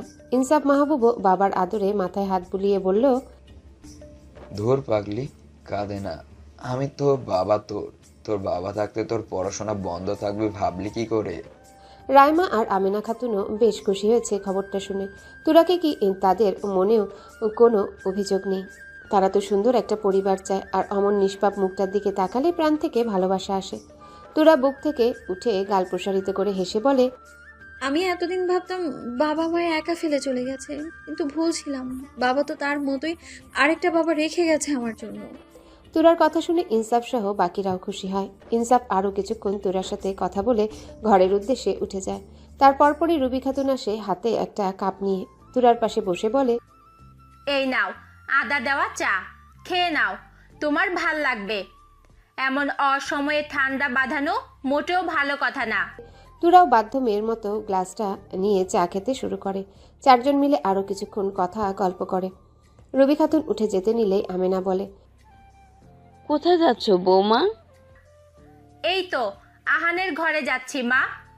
পানিতে ভিজে ওরও ঠান্ডা লেগে গেছে, কফি দিয়ে আসি, ভাল লাগবে ওর। তুমি দাঁড়াও নাথ বউ। আমেনা খাতুনের ডাকে তুরা বলে, জি দিদুন। যাও দাদু ভাইকে কফিটা তুমি দিয়ে আসো। দিদুনের কথায় তুরা চোখ গোল গোল করে তাকিয়ে আছে। কি সে যাবে কিনা এই জল্লাদ লোকটার ঘরে? তখন না হয় রাইমা আপু এসে বাঁচিয়ে দিয়েছে, এবার হাতের কাছে পেলে কিমা বানিয়ে ফেলবে। এত ভাবার কি আছে? তোমার স্বামীর প্রতি একটা দায়িত্ব আছে তো। এখন তো তোমাকেও বুঝতে হবে সবটা। কিন্তু দিদুন, কোনো কিন্তু নয়, যাও এক্ষুনি কফিটা নিয়ে দাদু ভাইকে দিয়ে আসো। মিনমিনিয়ে বলতে নিলেও আমেনা খাতুনের কথার প্রতিউত্তর করার সাহস হয় না তুরার। অগত্যা কফিটা নিয়ে ওরই আসতে হলো উপরে। আল্লাহর নাম জপতে জপতে উপরে এসে দাঁড়ালো আহানের ঘরের সামনে। বুকের ভেতরে দ্রিম দ্রিম শব্দ স্পষ্ট শুনতে পাচ্ছে, যেন নিজের স্বেচ্ছায় বলি হতে যাচ্ছে জল্লাদের ঘরে। 7-5 ভাবা বন্ধ করে নিজেকে সামলে আস্তে ধীরে দুটো টোকা দিল দরজায়, কিন্তু কোনো সারা শব্দ নাই। কিছুক্ষণ থেমে আবারও টোকা দিল, কিন্তু এবারও কোনো সারা শব্দ নাই। এবার আস্তে করে দরজাটা ধাক্কা দিতে ফাঁক হয়ে গেল। দরজার ফাঁকে মাথা ঢুকে এদিক ওদিক তাকিয়ে দেখলো ঘরটা পুরোটাই ফাঁকা। ওয়াশরুম থেকে পানি পড়ার শব্দ আসছে, তার মানে লোকটা নিশ্চয়ই ওয়াশরুমের ভেতর। যাক, বাঁচা গেল। সে ফট করে কাপটা রেখেই চলে আসবে। তুরা বেশ খুশি হয়ে ভেতরে ঢুকে কফির মগটা রেখে বের হতে নিল, কিন্তু ভাগ্য হয়তো অন্য কিছুই চেয়েছে। বের হতে গেলে তার অন্যায় লেগে টেবিলের উপর রাখা কতগুলো কাগজ নিচে পড়ে এলোমেলো হয়ে গেল। তুরা এই কাজে বেশ ঘাবড়ে যায়। এখন কি হবে? লোকটা যদি এসে পড়ে? তুরার ভাবনাকে সত্যি করে খট করে দরজা খোলার শব্দ হলো। দরজা খুলে বেরোতেই তুরাকে দেখে আহান চোখ কুঁচকে নেয়। এই মেয়ে তার ঘরে কেন? আর মুখটা এমন আসামিদের মতো করে রেখেছে কেন? তুরাকে এমন আতঙ্কিত চেহারায় দেখে আহান ভাবে নিশ্চিত কিছু একটা ঘাপলা করেছে মেয়েটা। ওর দিকে তাকিয়ে এগিয়ে এলো। You again? কেন এসেছো এই ঘরে? তুরা রীতিমতো ঘামছে, আর হাতের আঙ্গুলে ওড়না পেঁচাচ্ছে। আহান আরও কাছে আসলেই নজরে আসে ফ্লোরে ছড়িয়ে ছিটিয়ে থাকা তার প্রয়োজনীয় কাগজগুলো। এগুলো পড়লো কি করে? তুমি ফেলেছো? বলেই ছুটে গিয়ে কাগজগুলো তুলতে লাগে। তখন তার সাথে হাতে থাকা ব্যাগ আর তার ভেতরে থাকা কাগজগুলো ভিজে গেছিল। ঘরে এসে ওগুলো বের করে রেখেছে শুকানোর জন্য। কাগজগুলো অত্যন্ত গুরুত্বপূর্ণ। নিশ্চিত এই মেয়ে ঘাপলাটা করেছে। তুরা নিঃশব্দে দাঁড়িয়ে আছে, চোখে মুখে আতঙ্কের ছাপ। সব সময় এ লোকটার সামনে আসলে একটা না একটা অঘটন ঘটে। এখন সে কি করবে? আহান তো কাগজ তুলতে ব্যস্ত, সে কি পালাবে? হ্যাঁ, তার এখন পালানোই উচিত ভেবেই পা টিপে টিপে সরে যেতে লাগে। তুরাকে ওভাবে চোরের মতো পালাতে দেখে আহান বসা থেকে দাঁড়িয়ে খপ করে হাতটা ধরে ফেলে। এবার তোমাকে কিছুতেই পালাতে দেবো না। পেয়েছোটা কি? একটার পর একটা অকাজ করবে আর পালিয়ে পার পেয়ে যাবে। No way, I'm not gonna let you get out of this. এসে থেকে একটার পর একটা ঝামেলা করেই যাচ্ছ আমার লাইফে। খাটের একপাশে হেলান দিয়ে পায়ের উপর পা তুলে কফিতে চুমুক দিচ্ছে আহান, আর জহুরি চোখ দুটো স্থির তার সামনে কাচুমাচু মুখ করে রাখা তুরার দিকে। সে চেহারায় ভীষণ বিব্রতকর ছাপ ফেলে এলোমেলো ভাবে কাগজগুলো গুছাচ্ছে। তুরা পালাতে নিলে আহান ধরে তাকে কাগজগুলো গুছানোর কাজে লাগিয়ে দিয়ে বলেছে, যতক্ষণ না কাগজগুলো ঠিকঠাক আগের মতো গুছিয়ে দিতে পারবে ততক্ষণ বেরোতে পারবে না। তুরা মনে মনে ভীষণ অসহায় অনুভব করছে। কাগজগুলোতে কী সব ছক আঁকা আর দাগ টানা। এখন সে বুঝবে কি করে কোনটা আগের আর কোনটা পরের। ফ্লোরে 2 পা ভেঙে বসে কাগজগুলো নিয়ে নাড়াচাড়া করছে আর সাজানোর চেষ্টা করছে। লোকটা ঠিক জানতো সে পারবে না, তবুও ইচ্ছে করেই তাকে এই কাজটা দিল। আসলে জল্লাদ, ভীষণ জল্লাদ। সে নাকি আবার ভার্সিটির লেকচারার। আল্লাহ জানে ক্লাসে স্টুডেন্টসদের উপর কোন ধরনের অত্যাচার চালায়। হয়েছে? আর কতক্ষণ লাগবে? আহানের ডাকে হুঁশ ফিরে তুরার। সে এতক্ষণ মনে মনে আহানকে 1000টা গালি দিতে ব্যস্ত ছিল, কিন্তু কাগজগুলোর তো একটাও গোছানো হয়নি। কোনো রকম সবগুলো একত্রিত করে উঠে এসে আহানের সামনে ধরে। আহান ভ্রুকুচকে কাগজগুলো নিয়ে দেখে একটাও ঠিকঠাক সাজাতে পারেনি, বরং আরও উল্টে ফেলেছে। মিনমিন করে উত্তর দিল তুরা, সে তো আমিও দেখতে পাচ্ছি কাগজ। তোমাকে কি করতে বলেছিলাম? এবার তুরা কোনো প্রত্যুত্তর করল না। চুপচাপ মাথা নিচু করে হাতের আঙ্গুলে ওড়না পেঁচিয়ে যাচ্ছে। ফোঁস করে নিঃশ্বাস ছাড়ল আহান। এই মেয়ে সব কথাই চুপ করে থাকে, আর কি কি ঝামেলা ডেকে আনবে আল্লাহ জানে। ফট করে উঠে দাঁড়ালো আহান। আহানের এভাবে হুট করে দাঁড়িয়ে যাওয়া দেখে তুরা ভয়ে 2 কদম পিছিয়ে যায়। ভীষণ ভয় হচ্ছে তার মনে, লোকটা কি তাকে বারান্দা দিয়ে ছুঁড়ে ফেলে দিবে। আহান আরেক পা এগিয়ে এলো। তুরা ভয়ে ঢোক গিলল 2 বার। তোমাকে যদি আর একবার আমার ঘর বা কোনো জিনিসের আশেপাশেও দেখি, তাহলে আমার চেয়ে খারাপ আর কেউ হবে না। শান্ত কণ্ঠে আহানের হুমকি শুনে তুরা চোখ দুটো গোল গোল করে চেয়ে রইল। আহান খানিক থেমে আবারও বলল, মনে থাকবে? তুরা ঘন ঘন হ্যাঁ সূচক মাথা নাড়ালো। আহান কাগজগুলো নিয়ে ঠিক করতে করতে ব্যস্ত স্বরে বলল, এখন যেতে পারো। তুরা তাও ঠাই দাঁড়িয়ে আছে, যেন এই দুনিয়ায় আর নেই। আহানের দিকে ফিরে দেখে তুরা কাগজগুলোর দিকে হাঁ করে তাকিয়ে আছে নড়চড় বাদে। কি হলো, এখানেই থেকে যাওয়ার ইচ্ছা আছে তোমার? গমগমে ধমকের সুর শুনে তুরা স্তম্ভিত পেতে এক ছুটে বেরিয়ে যায় দরজা দিয়ে। একেবারে ঘরের ভেতর গিয়েই থামে। আচ্ছা পাগল মেয়ে তো ভাই, এ থাকলে 2 দিনে আমি পাগল হয়ে যাব। বলেই দম ছেড়ে আবারও নিজের কাছে ব্যস্ত হয়ে গেল আহান। আর এদিকে তুরা ঘরে এসে ঘন ঘন নিঃশ্বাস ছাড়ছে। এগুলো একটুর কি? জন্য বেঁচে গেছে বাবা। কাগজ। লোকটা আস্ত জল্লাদ। কিরে তোরা, গেলি তো ভাইকে কফি দিতে, এইভাবে দৌড়িয়ে এলি কেন? ভূত তাড়া করেছে? বিছানা গোছাতে গোছাতে বলল রাইমা। ভূত না, রাক্ষস। তোমাদের বাড়িতে একটা রাক্ষস আছে যে যখন তখন আমায় ধরে চুরমুর বানিয়ে ফেলবে। বলে ওয়াশরুমের দিকে গেল তুরা। রাইমা তুরার যাওয়ার পানে চেয়ে মুচকি এসে আবারও কাজে ব্যস্ত হলো। সকালবেলা বেশ উৎফুল্ল মনে আয়নার সামনে দাঁড়িয়ে রেডি হচ্ছে তুরা। হালকা মিষ্টি কালার একটা চুড়িদার পরেছে। লাল সাদা মিশ্রণের ওড়নাটা গলায় পেঁচিয়ে একপাশে ঝুলিয়ে নিল। আজ তার ভার্সিটির প্রথম দিন। সেই ছোটবেলার মতো আনন্দ হচ্ছে তুরার। প্রথম স্কুলে যাওয়ার দিনও এমনই প্রফুল্ল লেগেছিল তুরার। ভাবতেই কেমন মনটা আনন্দে নেচে উঠছে। আনন্দে আত্মহারা হয়ে 2 বার লাফিয়ে নেচে উঠল তুরা। এবার বাদরের মতো লাফাচ্ছ কেন? পরিচিত কণ্ঠস্বর শুনে ঘুরে দাঁড়ালো। সামনে দাঁড়ানো স্যুট পরা লোকটাকে দেখে শুকনো ঢোক গিলল তুরা। এই লোকটা এই ঘরে হাজির হয়েছে? আচ্ছা বজ্জাত। এখন কি এর জন্য আনন্দ প্রকাশ করা যাবে না? দরজায় দাঁড়িয়ে পকেটে হাত গুজে ভ্রুকুচকে তাকিয়ে আছে আহান। তুরাকে আবারও সঙ্গের মতো দাঁড়িয়ে থাকতে দেখে মেজাজ বিগড়ে এলো আহানের। মেয়েটাকে যাই বলা হোক না কেন টিপটিপ করে তাকিয়ে থাকে। মাথা কি সমস্যা আছে কোনো? এই মুহূর্তে ভীষণ রাগ হলো আহানের, কিন্তু রাগ করার সময় নেই। সে তো এসেছিল দরকারের একটা বই নিতে। শিক্ষক হওয়ার দরুন তার অনেক বই পড়া হয়। ওর নিজের ঘরে বুক সেলফে সব বই আটে না বলে রাইমার ঘরেরটাতেও কতগুলো বই রাখা। ছোটবেলায় আহান আর রাইমা যখন একসাথে থাকতো, যখন ইনসাফ মাহবুব এই ঘরে অ্যাডজাস্টেড বুক সেলফটা বানিয়ে দিয়েছিল। তুরাকে ওভাবে স্থির দাঁড়িয়ে থাকতে দেখে আহান চুপচাপ ঘরে ঢুকে এসে বুক সেলফ থেকে একটা বই বের করে নিল। তুরার দিকে এক নজর তাকিয়েই বলল, সকালবেলা এমন বাদর সেজে লাফাচ্ছ কেন? আহানের এমন কথায় চোখ মুখ কুচকে নিল তুরা। ইচ্ছে করছে লোকটার মাথা ফাটিয়ে দিতে। আজ প্রথম দিন ভার্সিটি যাবে বলে একটু কাজল আর হালকা লিপস্টিক দিয়েছিল, আর লোকটা তাকে বাদর বলছে। সে নিজে যে একটা হনুমান সেই খেয়াল আছে? কোনো উত্তর না দিয়ে মুখ ফুলিয়ে দাঁড়িয়ে থাকলো তুরা। এই বজ্জাত লোকটার সাথে কথা বলার কোনো মানেই হয় না।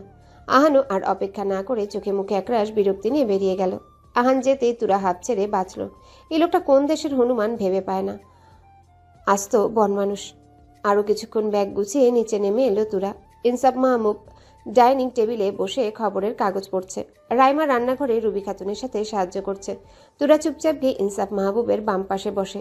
তুরাকে দেখে ইনসাফ প্রজ্বলিত হয়ে বললেন, বাহ, তুই তো একবারে রেডি হয়ে নেমেছিস। আচ্ছা, এখন শিগগিরই নাস্তা করে নে। তুরা সামান্য হেসে মাথা নাড়ায়। রান্নাঘর থেকে রাইমা আর রুবি খাতুন খাবার নিয়ে এনে সামনে রাখলেন। রাইমাও পাশে বসে খাওয়া শুরু করলো একসাথে। রুবি খাতুন গেছেন আমিনার ঘরে খাবার নিয়ে। সকালের খাবারটা তিনি ঘরে বসেই খান। খাওয়ার মাঝে ইনসাফ মাহবুবের ফোন বেজে উঠল। ফোনে কথা শেষ করে আহানের দিকে চেয়ে বললেন, আহান, তোরাকে তুমি সাথে করে নিয়ে যাও। এতক্ষণ চুপচাপ নাস্তা করছিল আহান। কোনো দিকে না চেয়ে বাবার কথায় খাওয়া থামিয়ে বলল, হোয়াট? আমি কেন? হ্যাঁ, তুমিই নিয়ে যাবে। আমার একটা গুরুত্বপূর্ণ কাজ পড়ে গেছে, আমি এখন চাইলেও যেতে পারবো না। আর তোমার সাথে গেলে ক্ষতি কি? গন্তব্য তো একই। বাবার কথায় কপালের ভাঁজ আরও গাঢ় করে আহান প্রশ্ন করল, একই মানে? একই মানে তোরাকে তোমার ভার্সিটিতে ভর্তি করিয়েছি আমি। ওটাই ওর জন্য বেস্ট হবে। হাজব্যান্ডের দায়িত্ব না হয় নাই নিলে, সামান্য ভার্সিটিতে নিয়ে যাওয়াটুকু কি তোমার দ্বারা হবে না? আমি রীতিমতো হতাশ হচ্ছি তোমার এখন দায়িত্ব জ্ঞানহীনতা দেখে। বাবার কথায় কোনো রকম উত্তর না করে মুখ শক্ত করে বসে রইল আহান। মেয়েটা এখন তার ভার্সিটিতেও হাজির হবে। কোথাও গিয়ে শান্তি পাবে না তো সেই মেয়েটার জন্য। ইনসাফ মাহবুব আবারও বলল, তুমি ওকে নিয়ে যাবে, আর এ নিয়ে আমি কোনো কথা শুনতে চাচ্ছি না। বলেই উঠে গেলেন ইনসাফ মাহবুব। আহান বাবার যাওয়ার পানে চেয়ে চোয়াল শক্ত করে তার সামনেই বসা তুরার দিকে তাকালো।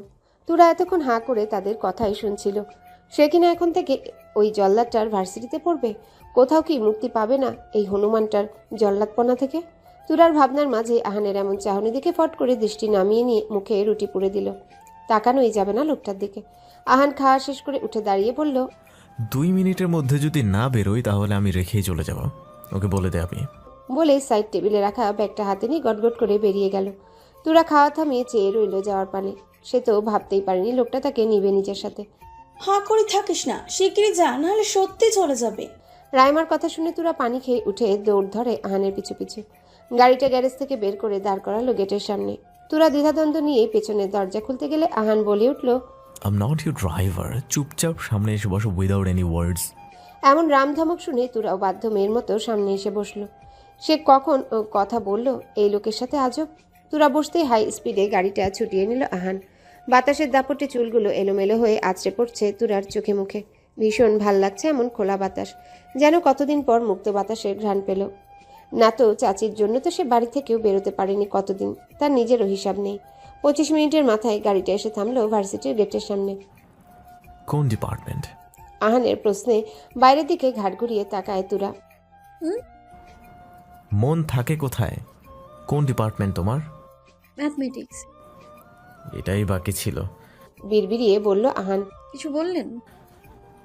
না, সোজা ঢুকেই বাম পাশের বিল্ডিংটার দোতলায়। বলতেই তুরাও ঘাড় কাত করে সম্মতি জানিয়ে গাড়ির দরজা খুলতে গেলে আহান আবারও বলল, একটা কথা কান খুলে শুনে রাখো, ইউনিভার্সিটিতে তোমার আর আমার এই ইউজলেস বিয়ের ব্যাপারটা যেন কেউ না জানে। আই রিপিট, কেউ যাতে না জানে। হ্যাঁ, মাইন্ড ইট। বিনিময়ে তুরা মলিন হাসলো। কিঞ্চিত ঘাড় নাড়িয়ে বেরিয়ে আসলো গাড়ি থেকে। সে নিজেও চায় না এই নামমাত্র বিয়ের ব্যাপারটা কেউ জানুক, যার কোনো বাস্তবিক অর্থই নেই। সে যে পড়াশোনা করতে পারছে এই অনেক। আপাতত আর কিছু চায় না। 7-5 ভাবতে ভাবতেই ভেতরে ঢুকলো তুরা। আহানের কথা মতো বাম দিকের বিল্ডিংয়ের দিকে যেতে লাগলো। সিঁড়ি বেয়ে উঠতে নিলেই হুট করে কারোর সাথে বেশ জোরে ধাক্কা লেগে পড়তে নিলেই পাশের দেওয়াল ধরে সামলে নিল নিজেকে। এই সরি বলেই হাত থেকে পড়ে যাওয়া বইগুলো তুলতে লাগলো মেয়েটা। তুরা কিছুক্ষণ আগাগোড়া পরখ করলো মেয়েটাকে। কালো রঙের জিন্সের সাথে হালকা সবুজ একটা কুর্তা পরে আছে। এলোমেলো চুলগুলো ঝুটি করে রাখা। তুরার সাথে ধাক্কা লাগিয়ে বইগুলো ছিটিয়ে পড়েছে। তুরাও ঝুঁকে এক এক করে বইগুলো তুলে মেয়েটার হাতে দিল। বিনিময়ে প্রগাঢ় হেসে মেয়েটি বলল, so nice of you dear. Okay. বলে তুরাও হেসে প্রত্যুত্তর করলো। First year. মেয়েটার প্রশ্নে তুরা সম্মতিসূচক মাথা নাড়ালে মেয়েটা গাল প্রসারিত করে হাত বাড়িয়ে বলল, হেই সেম, আমি ফারিহা। ইউ? তুরা তাকুয়াতুল তুরা। তুরাও হাত বাড়িয়ে দিল। বাহ, ইউনিক নেই, নাইস। থ্যাঙ্কস। কোন ডিপার্টমেন্টে? ম্যাথমেটিক্স। তুরার কথায় যেন মেয়েটা আরো খুশি হলো। বাহ, আমিও। ভালোই হলো তোমাকে পেয়ে। না তো আমার তো একা একাই ক্লাসে যেতে হতো। তুরাও সৌজন্যমূলক কথা বলে এগিয়ে গেল ক্লাসের দিকে ফারিহার সাথে। ক্লাসে গিয়ে বসতে কিছুক্ষণ পর একটা ছেলে ঠিক তাদের বেঞ্চের পাশে দাঁড়িয়ে এদিক ওদিক ঘুরে তাকিয়ে ওদের কাছে এসে বলল, হাই, আমি সাদমান। তুমি স্যাড ম্যান না হ্যাপি ম্যান তা দিয়ে আমাদেরকে? ফারিহার কথায় বোকা বনে গেল গোল ফ্রেমের চশমা পরা লম্বা চিকন গড়নের ছেলেটা। চশমাটা নাক থেকে উপরে তুলে আবারও হেসে বলল, স্যাডম্যান হ্যাপিম্যান কোনোটাই না, it's Sadman. You can call me Saad. সে তুমি সাদ হও আর টিন, তাতে আমাদের কিছু না। কি বলতে চাও সেটা বলে কেটে পড়ো। আসলে আমি আজকেই ফার্স্ট এসেছি, আশেপাশে কোনো সিটও ফাঁকা নেই। তোমাদের আপত্তি না থাকলে আমার সাথে সিট শেয়ার করবে প্লিজ? সাদমানের কথায় ফারিয়া কিছুক্ষণ আগাগোড়া পরখ করে নিল। ফারিয়ার এমন নজরে ছেলেটা বেশ বিব্রত বোধ করলেও পরে ফারিয়া কি একটা ভেবে আমার দিকে সরে এসে এক কোনায় জায়গা করে দিল। সাদমান ধন্যবাদ জানিয়ে পাশে বসতেই ফারিয়া আমার কাছে এসে বলল, ওকে বসতে দিয়েছি বলে তোমার কোনো আপত্তি নেই তো ডিয়ার? না না, আমার কেন আপত্তি থাকবে? হ্যাঁ, আমি তো জানি তুমি লক্ষ্মী মেয়ে। বলেই তুরার গাল টেনে দিল। তুরা হাসলো ফারিয়ার এমন পাগলামি দেখে। মেয়েটা যে ভীষণ চঞ্চল তা এইটুকু সময়ে বুঝে গেছে তোরা। এখনকার লেকচার জানো তোমরা? পাশ থেকে সাদমানের প্রশ্নে কিছুটা ভেবে ফারিয়া বলল, হ্যাঁ জানি, mathematics department assistant head Irfan স্যারের ক্লাস। আজ আমাদের ফার্স্ট ক্লাস নেবেন উনি। আমার কাজিন এই ভার্সিটির 3rd ইয়ার। ওর থেকে শুনেছি স্যার নাকি তুখোর হ্যান্ডসাম দোস্ত। বলেই তুরাকে একটা খোঁচা লাগিয়ে দিল। ফারিয়ার এমন কাণ্ডে হকচকিয়ে গেলেও নিজেকে সামনে নেওয়ার ক্লাসে আগেই আগমন ঘটল ইনকরা সাদা শার্ট আর কালো প্যান্ট পরিহিত সুদর্শন লোকটির, যাকে দেখে সবাই দাঁড়িয়ে গেল। তুরাও সবার সাথেই দাঁড়িয়েছে। ফারিয়া দাঁড়িয়ে থাকা অবস্থায় তুরার কানের কাছে এসে বলল, হায় রে, স্যার তো আসলেই আস্ত চকলেট বান্ধবী। I am crush. ফারিয়ার কথা শুনেও কোনো হেলদোল হলো না তুরান। সে হাঁ করে চেয়ে আছে সামনে দাঁড়িয়ে থাকা তার সান নামক লোকটার দিকে। হাত উঁচিয়ে ইশারা করে সবাইকে বসতে বলে ডায়াসে এসে দাঁড়ালো। আমি আহান, ইরফান মাহবুব আহান, ম্যাথমেটিক্স ডিপার্টমেন্টের সাব হেড প্রফেসর। আজ তোমাদের সাথে আমার প্রথম ক্লাস এবং আজ থেকে নিয়মিত আমি তোমাদের ক্লাস নেব। আশা করছি সকলে গুড ম্যানার্স আর মোডসটি বজায় রেখে কোঅপারেট করবে। তোরা এখনো হা হয়ে আছে। শেষে কিনা এই জল্লাদটার ক্লাস তার রোজ করতে হবে, এই ছিল কপালে। তোরা তুই শেষ। এই বন মানুষ তোর লাইফটা এবার অ্যামাজন বানিয়ে ছাড়বে। টানা 4 ঘন্টা ক্লাস করে বেরিয়েছে তুরা, সাথে ফারিহা, সাদমান। একভাবে এতক্ষণ ক্লাস করা হয়নি অনেকদিন। বেশ ক্লান্তই লাগছে। পুরো ক্লাস তুরা নিচের দিকে তাকিয়ে করেছে। জল্লাদ লোকটা সামনে ছিল কিনা। দুবার চোখ তুলতেই চোখাচোখি হয়েছিল আহানের সাথে। তুরা ভাবে লোকটা ভারী বজ্জাত। ওভাবে জল্লাদের মতো ভ্রু কুচকে তাকানোর কি আছে? আজব। সারা ক্লাসের মেয়েরা যে চোখ দিয়ে গিলে খাচ্ছে তাতে কিছুই না, আর সে তাকালেই মুখটা কুম্ভকর্ণের মতো করছে। যত সব। ইয়ার, মাজাটা তো ব্যথা হয়ে গেছে। এতক্ষণ ধরে বসে ক্লাস করছিলাম, শেষ কবে মনেই নেই। হ্যাঁ তা ঠিক, তবে ভালো ছিল ক্লাসগুলো। আহান স্যার খুব ভালো ক্লাস নেন। সাদমানের কথার তোয়াক্কা না করে ফারিহা নিজের ধ্যানেই বলল, উনি নিজেও একটু বেশি ভালো। স্যার হয়ে এত ভালো হওয়ার ওনার উচিত হয়নি। ফারিহার কথায় তুরার কপালে ভাঁজ পড়ে। ওই জল্লাদ কিনা ভালো, তবে সেটা ভেতরে রেখে ফারিহাকে জিজ্ঞাসা করে, উনি এত ভালো তোমাকে কে বললো? আরে বলতে কেন হবে, চেহারা দেখিস না চেহারা, পুরে চকলেট ইয়ার। আমি তো পারিনি চোখ দিয়ে খেয়ে ফেলতে। ফারিহার এমন বেহায়া কথাবার্তা শুনে তুরা হা করে চেয়ে আছে। এই মেয়ে বলে কি?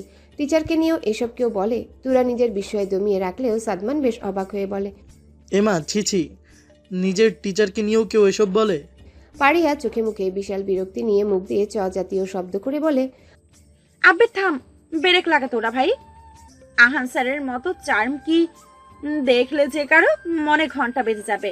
স্টাইলে বুকে হাত গুজে দাঁড়ায়, উফ। এক হাতে চুলে যখন ব্রাশ করে, যেই সোয়াগে কথা বলে, আহা। ফারিহার এমন ফিল্মি স্টাইলের বিবরণ শুনে সাদমান কিছুক্ষণ হাঁ করে চেয়ে থাকে তুরার কাছে এসে বলে, তোমরাও কি বেজে গেছে বোন? সাদমানের কথার আগামাথা না বুঝে তুরা বোকা বোকা মুখ করে বলে। হ্যাঁ, কি বাজবে? ঘন্টা? সাদমানের এমন অযৌক্তিক প্রশ্ন শুনে তুরার কাশি উঠে গেল। শেষে কিনা এই জল্লাদ লোকটাকে দেখে তার মনে ঘন্টা বাজবে, তার তো সাইরেন বাজে, বিপদের সাইরেন। লোকটার সামনে পড়লেও হাঁটু কাঁপে, আর তাকে দেখে কিনা সে গলবে? তবা তবা। বলছি অনেক তো বেলা হয়ে গেছে, এবার তাহলে যাই। হ্যাঁ, তুরার কথায় সাদমান বলল, হ্যাঁ হ্যাঁ, এটা ঠিক বলেছো, আমারও টিউশন আছে, যেতে হবে। তুমি যাবে না? সাদমানের কথা শুনে ফারিয়া ফোন থেকে মুখ তুলে বলল, হ্যাঁ যাবে তো। তুমি মাল কোনো দিকে যাবে? ফারিয়ার এমন লাগাম ছাড়া কথা শুনে সাদমান কিছুক্ষণ হাঁ করে থাকলো। মাল? আজ অবধি কোনো মেয়ে তাকে মাল বলেছে বলে তার ধারণাও নেই। কি হলো, মুখের শাটার বন্ধ করে আছো কেন? আজব। মানে কলেজ রোডের দিকে। সাদমানের কথা শুনে ওর হাত ধরে ফারিয়া বলল, ওয়াও, আমি ওই দিকে যাব, চলো যাওয়া যাক। এভাবে হুট করে হাত ধরায় বেশ থতমত খেয়ে গেল সাদমান। ছেলে হলেও বেশ লাজুক স্বভাবের সে। মেয়েদের সাথে মেলামেশা কখনো খুব একটা ছিল না। ভার্সিটিতে এসে তুরা আর ফারিয়ার সাথেই প্রথম কথা। ডিয়ার, তুমি কি একাই যাবে? না, বাবা আসবে। ওকে, তাইলে তুমি থাকো। হ্যাঁ, আমরা আসি, চলো। বলেই সাদমানকে টানতে টানতে নিয়ে গেল ফারিহা। অল্প কিছু সময়ের মধ্যে মেয়েটা বেশ বান্ধবী সুলভ হয়ে গেছে। চটপটে স্বভাবের হলেও বেশ ভালো মনের মেয়েটা। ফারিহার যাওয়ার পানি চেয়ে আনমনে হাসে কিছুক্ষণ তুরা, কিন্তু পরক্ষণে কপালে ভাঁজ পড়ে যায়। ওদের তো বলে দিল, এখন সে ফিরবে কি করে? এদিক ওদিক দেখতে দেখতে গেটের বাইরে আসতে কেউ আচানক তুরার হাত ধরে টেনে নিয়ে গাড়িতে বসিয়ে ধপ করে দরজা লাগিয়ে দিল। দরজা লাগানোর শব্দে হকচকিয়ে উঠল তুরা। কি হলো? সে গাড়ির মধ্যে এলো কি করে? পাশেও কেউ নেই। গাড়ির দরজা খুলে বেরোবে ভেবে দরজাতে হাত দিতে নিলেই পাশ থেকে শুনতে পেল, একটা মিনিট স্থির থাকা যায় না, সব জায়গায় বাতরামি শুরু করা লাগে। পুরুষালী গলা কর্ণকুহর হতেই ড্রাইভিং সাইডে তাকাতেই দেখলো শুভ্র শার্ট পরিহিত লোকটা এসে বসলো। তুরার দিকে একবার তীক্ষ্ণ নজরে চেয়ে গাড়ি স্টার্ট দিল। তুরা এখনো হাঁ করে চেয়ে আছে। এই লোক কখন এলো আর এমন ধপ করে গাড়িতে বসালো? পাগল হয়ে যাবে সেই জল্লাদটার পাল্লায় পড়ে। ভার্সিটির প্রথম দিন আসতে না আসতেই পার্টনার জড়িয়ে ফেলেছো, বাহ। মানে? আহানের কথায় বিব্রত হয়ে প্রশ্ন করলো তুরা। মানে বুঝো না?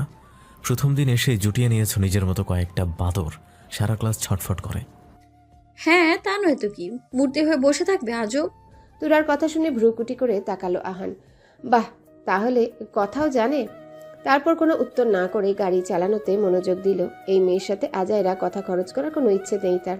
সে তো তার বাবা তাকে ফোন করে বারবার বলে দিয়েছে তুরাকে নিয়ে বাড়ি পৌঁছে দিতে।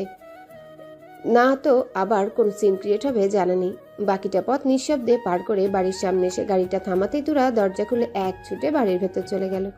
তুরার যাওয়ার পানে চেয়ে ফোঁস করে একটা দীর্ঘশ্বাস ছাড়ল আহান। স্টুপিড বলেই গাড়িটা স্টার্ট করে মুহূর্তেই ধুলো উড়িয়ে দৃষ্টির সীমানার বাইরে চলে গেল। কি ব্যাপার তুরা রানী, খুব খুশি দেখাচ্ছে যে? ড্রয়িং রুমে ঢুকতেই রাইমার কথা শুনে তুরা একগাল হেসে এগিয়ে গেল রাইমার দিকে। ভার্সিটি কেমন লাগলো? ফার্স্ট ক্লাস কেমন ছিল? তুরা গিয়ে সোফাতে রাইমার একপাশে বসে ব্যাগটা কাঁধ থেকে নামিয়ে কোলের উপর রেখে হাসজ্জ্বল চেহারায় বলল, ভার্সিটি খুব ভালো ছিল আপু, ক্লাস ডিপার্টমেন্ট সব ভালো লেগেছে। বাহ, তাই নাকি? মন দিয়ে পড়াশোনা করতে হবে কিন্তু। অবশ্যই করব। হাসি হাসি মুখ করে বলল তুরা। পরক্ষণে রাইমা আরও কাছে সরে এসে কানের কাছে মুখ এনে ফিসফিসিয়ে বলল, সব তো বেশি ভালো ছিল, কিন্তু তোমার ভাই একটু বেশিই জল্লাদ। তুরার কথা শুনে রাইমা ফিক করে হেসে দিয়ে ওর মতোই ফিসফিসিয়ে বলল, কেন, আমার জল্লাদ ভাইটা আবার কি করলো? কি আবার করবে? বাবারে বাবা, ওনার ক্লাস আমি তো জানতামই না আপু। কেমন দোষীর মতো চোখ করে চেয়ে থাকে জানো, আশেপাশে তাকাতেও ভয় করে। এই বুঝি এসে স্কুলের পেট মোটা প্রিন্সিপাল স্যারের মতো ধমক দিবে। তুরার বাচ্চাদের মতো বলা কথা শুনে রাইমা হা হা করে হেসে দিল। এই মেয়ে আচ্ছা দুষ্টু তো। কি নিয়ে এত হাসাহাসি হচ্ছে ননদিনী আর ভাবির মধ্যে? আমাদেরও বলো। পৌরকণ্ঠে পাশ ফিরে তাকায় রাইমা আর তুরা। অদূরে আমেনা খাতুনকে দাঁড়িয়ে থাকতে দেখে তুরা উঠে গিয়ে হাত ধরে এগিয়ে আনে। ইদানিং তার হাঁটুর ব্যথার জন্য ঘর থেকে একটু কমই বেরোনো হয়। তুরা এক হাত ধরে সোফাতে বসিয়ে দিল আমেনা খাতুনকে। ও কিছু না, আমাদের ননদ ভাবির সিক্রেট, তোমার শুনতে হবে না। বাবা দুজনের ভালো জমেছে দেখছি। রাইমার কথায় আমেনা খাতুন বলে, তখনই রান্নাঘর থেকে রুবি খাতুন বেরিয়ে আসে। তুরাকে দেখে পানির গ্লাসটা শাশুড়ির সামনে রেখে বলল, তুমি এসে গেছো? তাইলে গিয়ে ফ্রেশ হয়ে আসো। রাইমা তোমার অপেক্ষা করে বসে আছে, দুজনকে একসাথেই খেতে দেব। হ্যাঁ একদম, খিদেই আমার পেটে ইঁদুর দৌড়াচ্ছে। তোরা ফটাফট ফ্রেশ হয়ে আয় তো। তুমি এক্ষুনি বসো, আমি 5 মিনিটে আসছি। বলেই ব্যাগটা হাতে নিয়ে সিঁড়ি বেয়ে ছুট দিল তুরা। আরে আস্তে, পড়ে যাবে তো। দেখলে মেয়েটার পাগলামি। খানিক হেসে বলল রুবি খাতুন। আমিনা বেগম চোখ থেকে মোটা ফ্রেমের চশমাটা খুলে রেখে বলল, অল্প বয়সে মা বাবা হারিয়েছে মেয়েটা, তার উপর চাচির সংসারেও কম দাপট পোহায়নি। প্রতিকূল পরিবেশ থেকে নিজের চঞ্চলতাকেই হারিয়েছিল। একটু স্নেহ পেয়ে আবার উতলে উঠেছে। ভীষণ লক্ষ্মীমন্ত মেয়ে রুবি, ওকে কখনো রাইমার চেয়ে কম দেখো না। জানি, আমিও তো মা। ওকে বুঝতে আমার খুব অসুবিধা হয় না, শুধু আমার ছেলেটা বুঝলেই হয়। বলেই শাড়ির আঁচলে কপালের ঘামটা মুছে নিল সঙ্গোপনে। ছেলে কি তার আদৌ মানবে এই সংসার? আবার দুদিনের চেনা এই মেয়েটার প্রতিও তো তার অসম মমতা কাজ করে। ফোঁস করে একটা দীর্ঘশ্বাস ছাড়ল রবি খাতুন। আল্লাহর কাছে তার একটাই দোয়া, ছেলেটা মেনে নিকে সম্পর্ক। রাতের প্রায় 11টা। বই হাতে টেবিলে বসে আছে তুরা। নতুন বইগুলোর ঘ্রাণ নিতে বেশ ভালো লাগছে, যেন ছেলেবেলায় ফিরে গেছে। রাইমা ঘুমিয়েছে খানিক আগে। দুপুরে একসাথে খেয়ে অনেকক্ষণ গল্প করেছিল দুজন। সারা বিকেল ভর গল্প করে সন্ধ্যায় আবারও মায়ের সাথে রান্নায়ও সাহায্য করেছে। বেশ ভালো লাগে তুরার। এই যে না চাইতে এত সুন্দর একটা পরিবার, বাবা মায়ের আদর, দিদুনের শাসন, রাইমা স্নেহ তার ভেতরটা ভরে দেয়। আর কিচ্ছু চায় না তার এর চেয়ে বেশি। রাইমার মাথাটা ধরেছিল বলে একটু আগেই ঘুমিয়ে গেছে। তুরার ঘুম একটু দেরিতেই আসে। বই নিয়ে এপাশ ওপাশ করে কিছুক্ষণ নাড়াচড়া করে চোখ গেল জানালার বাহিরে। সূর্যমুখী ফুলগুলো রাস্তার সোডিয়াম আলোয় আর বাতাসের মৃদু কম্পনে অদ্ভুত সুন্দর লাগছে। কিছুক্ষণ আনমনেই চেয়ে থেকে হুট করে তুরার মনে হলো সূর্যমুখীর তেল নাকি অনেক উপকারী তার বাবা বলেছিল। আচ্ছা, এই গাছগুলো তো শুধু শুধু এমন ধ্যাঁ করে দাঁড়িয়ে আছে। ওই জল্লাদ লোকটা তো আর মালা বানিয়ে গলায় নিবে না, কেননা একটু তেল বানানো যাক। যা বাবা তাই কাজ। তোরা কোনো কিছু না ভেবেই চোরের মতো হাতে ছোট্ট একটা টর্চ নিয়ে সিঁড়ি বেয়ে নেমে দরজা খুলে বাগানে ঢুকে গেল। কয়েকটা সূর্যমুখীর ফুল ছিঁড়ে বাগানের মধ্যেই গোল হয়ে বসে পড়ল। উফ, ফুলগুলো তো ছিঁড়লাম, এখন তেল কিভাবে বানাবো? কুচি কুচি করবো? আচ্ছা তাই করি। বলেই দুটো ফুল ছিঁড়ে কুচি কুচি করলো তুরা। কিন্তু এবার কি করবে? এদিক ওদিক করেও কোনো রকম বুদ্ধি না পেয়ে বসা থেকে উঠে আবারও দুটো ফুল ছিঁড়ল। তেল সে বানাবেই আজ। আবার ফুলগুলো হাতের তালুতে নিয়ে ঘষতে শুরু করলো তুরা। ল্যাপটপটা শাটার নামিয়ে পাশে রেখে দিল। দীর্ঘক্ষণ এভাবে স্ক্রিনে তাকিয়ে থেকে চোখের ভেতর টিপ টিপ করছে আহানের। এক কাপ কফি হলে ভালো হয়। খাট থেকে উঠে জানালার সাইডে রাখা কফি মেকারে কফি বানাতে গিয়ে কাপটা হাতে নিতেই চোখ যায় বাগানের দিকে। ভ্রু কুচকে আসে আহানের। টর্চের আলোটা নড়াচড়া করছে আর আবছাভাবে ছোটখাটো একটা মানুষের অবয়ব দেখা যাচ্ছে। এত রাতে কে হতে পারে? প্রচন্ড কৌতূহল নিয়ে হাত থেকে কাপটা রেখে নিচে নেমে এলো আহান। সদর দরজা খোলার জন্য হাত দিতেই দেখলো দরজাটা আগে থেকেই খোলা। তার মানে কেউ ভেতর থেকে বাইরে গেছে। দরজাটা ভিড়িয়ে বাগানের ভেতরটা আসতেই স্বয়ংক্রিয়ভাবেই কপালে 3টা ভাঁজ পড়ে গেল। সে অবাক হবে না রাগ করবে বুঝতে পারছে না। তুমি? আহানের সামনে মাটিতে গোল হয়ে বসে হাতের তালুতে কয়েকটা ফুল নিয়ে ঘষছে তুরা। ছোট টর্চটা মুখে দিয়ে ধরে রেখেছে। আশেপাশে ছোট ছোট অনেকগুলো পাপড়ি ছিটিয়ে রেখেছে। সারা গায়ে ধুলো মেখে গেছে। আহানকে দেখে মুখ থেকে থপ করে টর্চটা পড়ে গেল তুরার। আহানের এমন আচানক আগমন সে একটুও প্রত্যাশা করেনি। প্রচণ্ড হতবিহ্বল হয়ে তুরা তাকিয়ে আছে আহানের দিকে। এখন কি হবে? লোকটা এমন ডেঞ্জারাস লুক দিয়ে আছে যে তাকে চিবিয়ে ফেলতেও দুবার ভাববে না। তুরা শুকনো ঢোক গিলে একবার আহানের দিকে চাইলো, আরেকবার নিচে ছড়িয়ে ছিটিয়ে থাকা ফুলগুলোর দিকে। কম হলে 4-5টা ফুল ছিঁড়ে ফেলেছে সে। ডিসকভারি চ্যানেলে একবার দেখেছিল তো কিভাবে তেল বের করতে হয় সূর্যমুখী ফুল থেকে, তাও তো পারল না। উল্টো ফেসে গেল লোকটার সামনে। এখন যদি তাকে মেরে ঠ্যাং ভেঙে দেয়? একবার এদিক ওদিক তাকালো তুরা। আশেপাশে সূর্যমুখীর গাছগুলোতে ঢাকা। আর বের হওয়ার রাস্তাটায় আহান দাঁড়িয়ে। পালাবে কি করে সে? এত রাতে এখানে কি? আর এসব কি করছো তুমি? ফুল ছিঁড়েছো কেন? নিস্তব্ধ রাতে আহানের চাপাসরের ধমকে কেঁপে উঠল তুরা। সে তো ভালো কিছুই করতে চেয়েছিল, এমন ধরা পড়ার কথা একবারও ভাবেনি। কি হলো, উত্তর দিচ্ছ না কেন? কণ্ঠের খাদ আরেকটু উঁচিয়ে শাসাতেই তুরার আতঙ্ক আরো বেড়ে গেল। সামনে ঢলে পড়া লতানো গাছের ডাল সরিয়ে আহানকে এগিয়ে আসতে দেখে তুরা উপায়ন্তর না পেয়ে পাশের গাছগুলোর মাঝ দিয়ে দৌড় দিল। কিন্তু ভাগ্য হয়তো আজ থেকে ফাঁসানোর ষড়যন্ত্র আটগাট বেঁধে করেছে। ছিটকে পড়ে যাওয়া টর্চটাতে পা পড়ে পিছলে পড়ে গেল গাছগুলোর ভেতর। কোমরে বেঁধে রাখা ওড়নাটাও পেঁচিয়ে গেছে গায়ে। বেকায়দায় পড়ায় নড়াচড়া করার সামর্থ্যটুকু হচ্ছে না। কি হলো, দম শেষ? ওঠো, আবারও রেস লাগাও। তাচ্ছিল্যে সুরে বলল আহান। তুরা কোনোভাবেই নড়ে চড়ে হাঁটু ভেঙে বসলেও উঠতে পারছে না। পায়ের বৃদ্ধাঙ্গুলটা পড়ার সময় মুচড়ে গেছে। আহান এগিয়ে এসে হাঁটুতে ভর করে বসলো তুরার সামনে। তোমার সাহস দেখে আমি রীতিমতো অবাক হচ্ছি। সেদিন বারণ করে দেওয়া সত্ত্বেও তুমি চোরের মতো লুকিয়ে এই রাতের বেলা এসেছ আমার বাগানের ফুল চুরি করতে। তোমাকে পুরোটা শেষ করার আগেই তুরা ভ্যাঁ করে কেঁদে দিল। তুরার এমন আকস্মিক কান্নায় হকচকিয়ে উঠল আহান। সে তো কাদার মতো কিছুই বলেনি এখনো।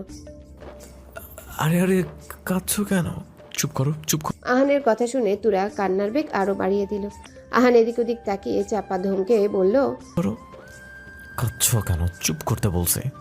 আপনি আমায় শুধু শুধু বকছেন কেন? পুপিয়ে কেঁদে বলল তুরা।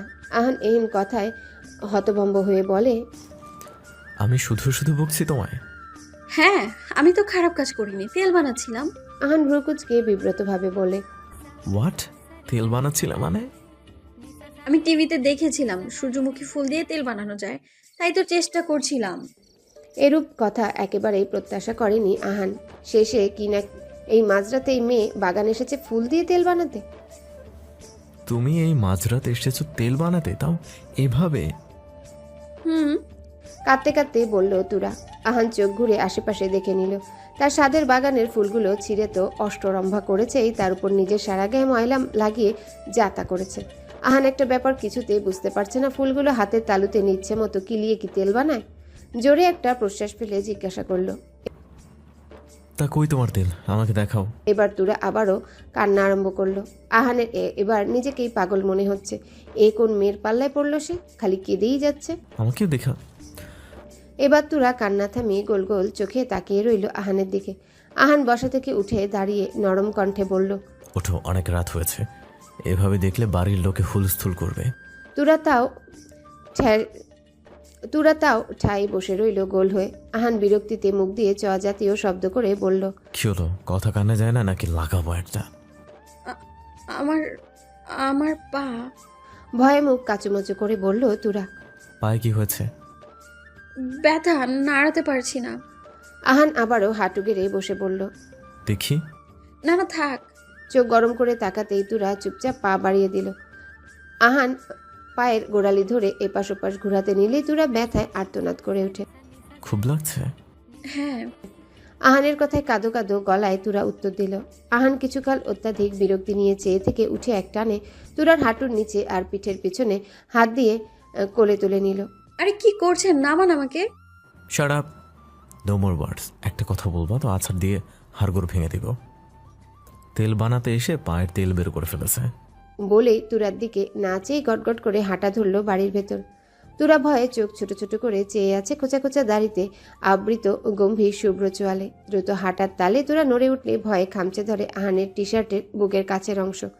আহান এক পলক বাঁকা চোখে তাকিয়ে আবারও সামনে তাকিয়ে হাঁটতে থাকে। সোজা ঘরের ভিতর এসে বসিয়ে দিল খাটের এক কোণায়। মৃদু ডিম লাইটের আলোয় রাইমা ঘুমিয়ে আছে খাটের অপর পাশে। তুরাকে নামিয়ে আবছা আলোতে আহান ড্রেসিং টেবিলের কাছে গিয়ে কিছু একটা খুঁজতে শুরু করলো। কি করছেন আপনি? Just keep your mouth shut. আহানের চাপা স্বরের ধমকে চুপ করে যায় তুরা। আজব লোক তো, সে তো ভালোর জন্যই বলেছিল। এমন অন্ধকারে কিভাবে খুঁজবে লোকটা? আসলেই বজ্জাত। মনে মনে দুটো ভেঙচি দিতে আহান তার সামনে এসে হাতে কিছু একটা ধরিয়ে দিয়ে হিসিয়ে বলল, I'm warning you for the last time. Further কোনো প্রকার উদ্ভট পাকনামি করলে ঠ্যাং খোড়া করে রেখে দেব। বলেই আর এক মুহূর্ত অপেক্ষা না করে গটগট করে বেরিয়ে গেল নিঃশব্দে। তুরা হাতের জিনিসটা নিয়ে দেখল অয়েনমেন্ট এটা। ফোঁস করে একটা নিঃশ্বাস ছেড়ে এক হাতে ভর দিয়ে উঠে দাঁড়ালো। গায়ের জামা কাপড়ে ময়লা, এগুলো ছাড়তে হবে। এক পায়ে ভর দিয়ে কোনো রকমে খোঁড়াতে খোঁড়াতে ওয়াশরুমে গিয়ে চেঞ্জ করে এসে পায়ে অয়েনমেন্ট লাগিয়ে শুয়ে পড়ল। বড় বাঁচা বেঁচেছে আজ, নইলে রাক্ষসটা যে এত সহজে ছেড়ে দেবে ভাবতেও পারেনি। কি রে, আজকে ভার্সিটি যাওয়ার ইচ্ছা নাই নাকি? আর কত ঘুমাবি? ওঠ। মেলি কণ্ঠস্বর শুনে ঘুম ছুটে গেল তুরার। তাকিয়ে দেখলো রাইমা তার উপর হয়ে তার দিকে চেয়ে আছে। ভার্সিটির কথা মনে পড়তে হুড়মুড়িয়ে উঠে বলল, কয়টা বাজে আপু? অনেক দেরি হয়ে গেছে। 8টা বেজে গেছে, তোর ক্লাস তো 9টায়, তাই না? রাইমার কথায় তুরা উঠে পাশ থেকে তোয়ালে নিয়ে ছুট দেয় ওয়াশরুমের দিকে। বাইরে থেকে রাইমা গলা উঁচিয়ে বলল, তুই ফ্রেশ হয়ে আয়, নিচে অপেক্ষা করছে সবাই। তুরা কোনো উত্তর করল না। ভেতর থেকে রাইমার উত্তর না পেয়ে বেরিয়ে গেল। ওয়াশরুমের ভেতরে তুরা পায়ে হাত দিয়ে বসে আছে। সে তো ভুলেই গেছিল পায়ের ব্যথার কথা। জোরে দৌড়াতে গিয়ে আবারও সেখানেই লেগেছে। বেশ কিছুক্ষণ পা ধরে বসে থেকে পরে নিজেকে সামলে উঠে গোসল সেরে বেরিয়ে এলো। হালকা গোলাপি রঙের একটা সালোয়ার কামিজ পরে চুল আঁচড়ে বেরিয়ে এলো একবারে ব্যাগটা হাতে নিয়ে। সিঁড়ি বেয়ে নেমে দেখে সকলেই উপস্থিত ড্রয়িং রুমে। অন্যদিনের মতো হলেও আজ কেমন একটা অন্যরকম লাগছে। সবার মেজাজ বেশ থমথমে লাগছে, আর গোমরামুখ লোকটা বরাবরের মতোই প্রতিক্রিয়াহীনভাবে পাউরুটিতে কামড় বসিয়ে খাচ্ছে। তুরা সেদিকে এক পলক চেয়ে এগিয়ে গিয়ে দাঁড়ালো ইনসাফ মাহবুবের পাশে। তুরাকে দেখেই আমেনা খাতুন বলল, কি নাথ বউ, ঘুম ভাঙলো? প্রত্যুত্তরে তুরা স্মিত হাসলো শুধু। রুবি খাতুন টেবিলে খাবার বেড়ে দিচ্ছে। আজকে সবাই একত্রে বসেছে নাস্তার টেবিলে। তুরা গিয়ে রাইমার পাশে চেয়ারটায় বসলেই ইনসাফ মাহবুব গলা খাকারি দিয়ে বলল, আহান, তোমার সাথে কিছু কথা আছে। আহান খাওয়া থামিয়ে প্রশ্নবোধক চাহনি দিয়ে তাকালো বাবার দিকে। ইনসাফ মাহবুব আবারও বলা শুরু করলো, আজকে তোমার মিনু ফুপু আসবে। হ্যাঁ তো আসুক। বেশ দায়সারাভাবে উত্তর করে আবারও খাওয়ায় মনোযোগ দিল আহান। আজ থেকে তোরা তোমার সাথে থাকবে আহান। রুবি খাতুনের কথায় আহান খাওয়া থামিয়ে কপালে ভাঁজ ফেলে বলল, মানে? আহানের কথার উত্তর দিয়ে বলল তার মা, মানে আজ থেকে ও তোমার ঘরেই থাকবে। কি যা তা বলছো মা, ও কেন আমার ঘরে থাকতে যাবে? কারণ ও তোমার বউ। আর শোনো, মামিরা তাই জানে, তারা মূলত তোমার বউ দেখতে আসবে। ইনসাফ মাহবুবের কথায় আহান আরো উত্তেজিত হয়ে বলল, এসব কি বলছো বাবা? এই বিয়ে যে আমি মানি না তা তো তোমরা বেশ ভালো করেই জানো। এসব ইউজলেস কথার কোনো মানে হয়? তুমি মানো কি না সেটা তোমার ব্যাপার, কিন্তু ও তোমার বিয়ে করা বউ, আর তারা এটাই জেনেছে। তাই শুধু তারা কদিন থাকবে, শুধু সেই দিনগুলোই তোরা তোমার সাথেই থাকবে। আমি চাই না বাইরে কারোর সামনে তোরা বা আমার বাড়ির নেমে অসম্মান হোক। কিন্তু বাবা, দাদু ভাই, এতদিন ধরে আমি এ ব্যাপারে কিছুই বলিনি তোমায়, তবে ইনসাফ যা বলেছে এবার তোমার সেটা মানা উচিত। বিয়ে কোনো ছেলে খেলা নয়, তবুও আমরা তোমার মতামতকে গুরুত্ব দিয়ে কোনোরূপ জোর করিনি। তবে আমি চাই না বাড়িতে মেহমান এসো এ ধরনের বিশৃঙ্খলা দেখুক। বাবাকে কিছু বলতে নিলেও দিদুনের কথা শুনে থেমে গেল আহান। রাগী স্বভাবের হলেও পিতামাতার অবাধ্য সে কখনো ছিল না। শুধু বিয়ের ব্যাপারটা নিয়ে বাবার সাথে তার মতের এতটা অমিল হচ্ছে, এই কারণে সে নিজেও বেশ আশাহত। কিন্তু দিদুনের মুখের উপর কথা বলার মতো কাজ সে কখনো করতে পারবে না। চুপচাপ খাওয়া ছেড়ে ব্যাগটা হাতে নিয়ে গটগট করে চলে গেল। আহানের যাওয়ার পানে চেয়ে তুরা ঢকঢক করে এক গ্লাস পানি গিলল। বড়দের কথার মাঝে কোনো রকম কথা বা প্রশ্ন করতে নেই, এই বিষয়টাকে মাথায় রেখে তুরা এতক্ষণ চুপ ছিল। কিন্তু এই জল্লাদ লোকটার সাথে এক ঘরে এক থাকার কথা সে কল্পনাও করতে পারবে না। শেষে কিনা এমন দিনও আসতে হলো। তুরার কেন যেন নিজের করুণ পরিস্থিতির কথা ভেবে আগেই হাত পা ছড়িয়ে কাঁদতে ইচ্ছা করছে।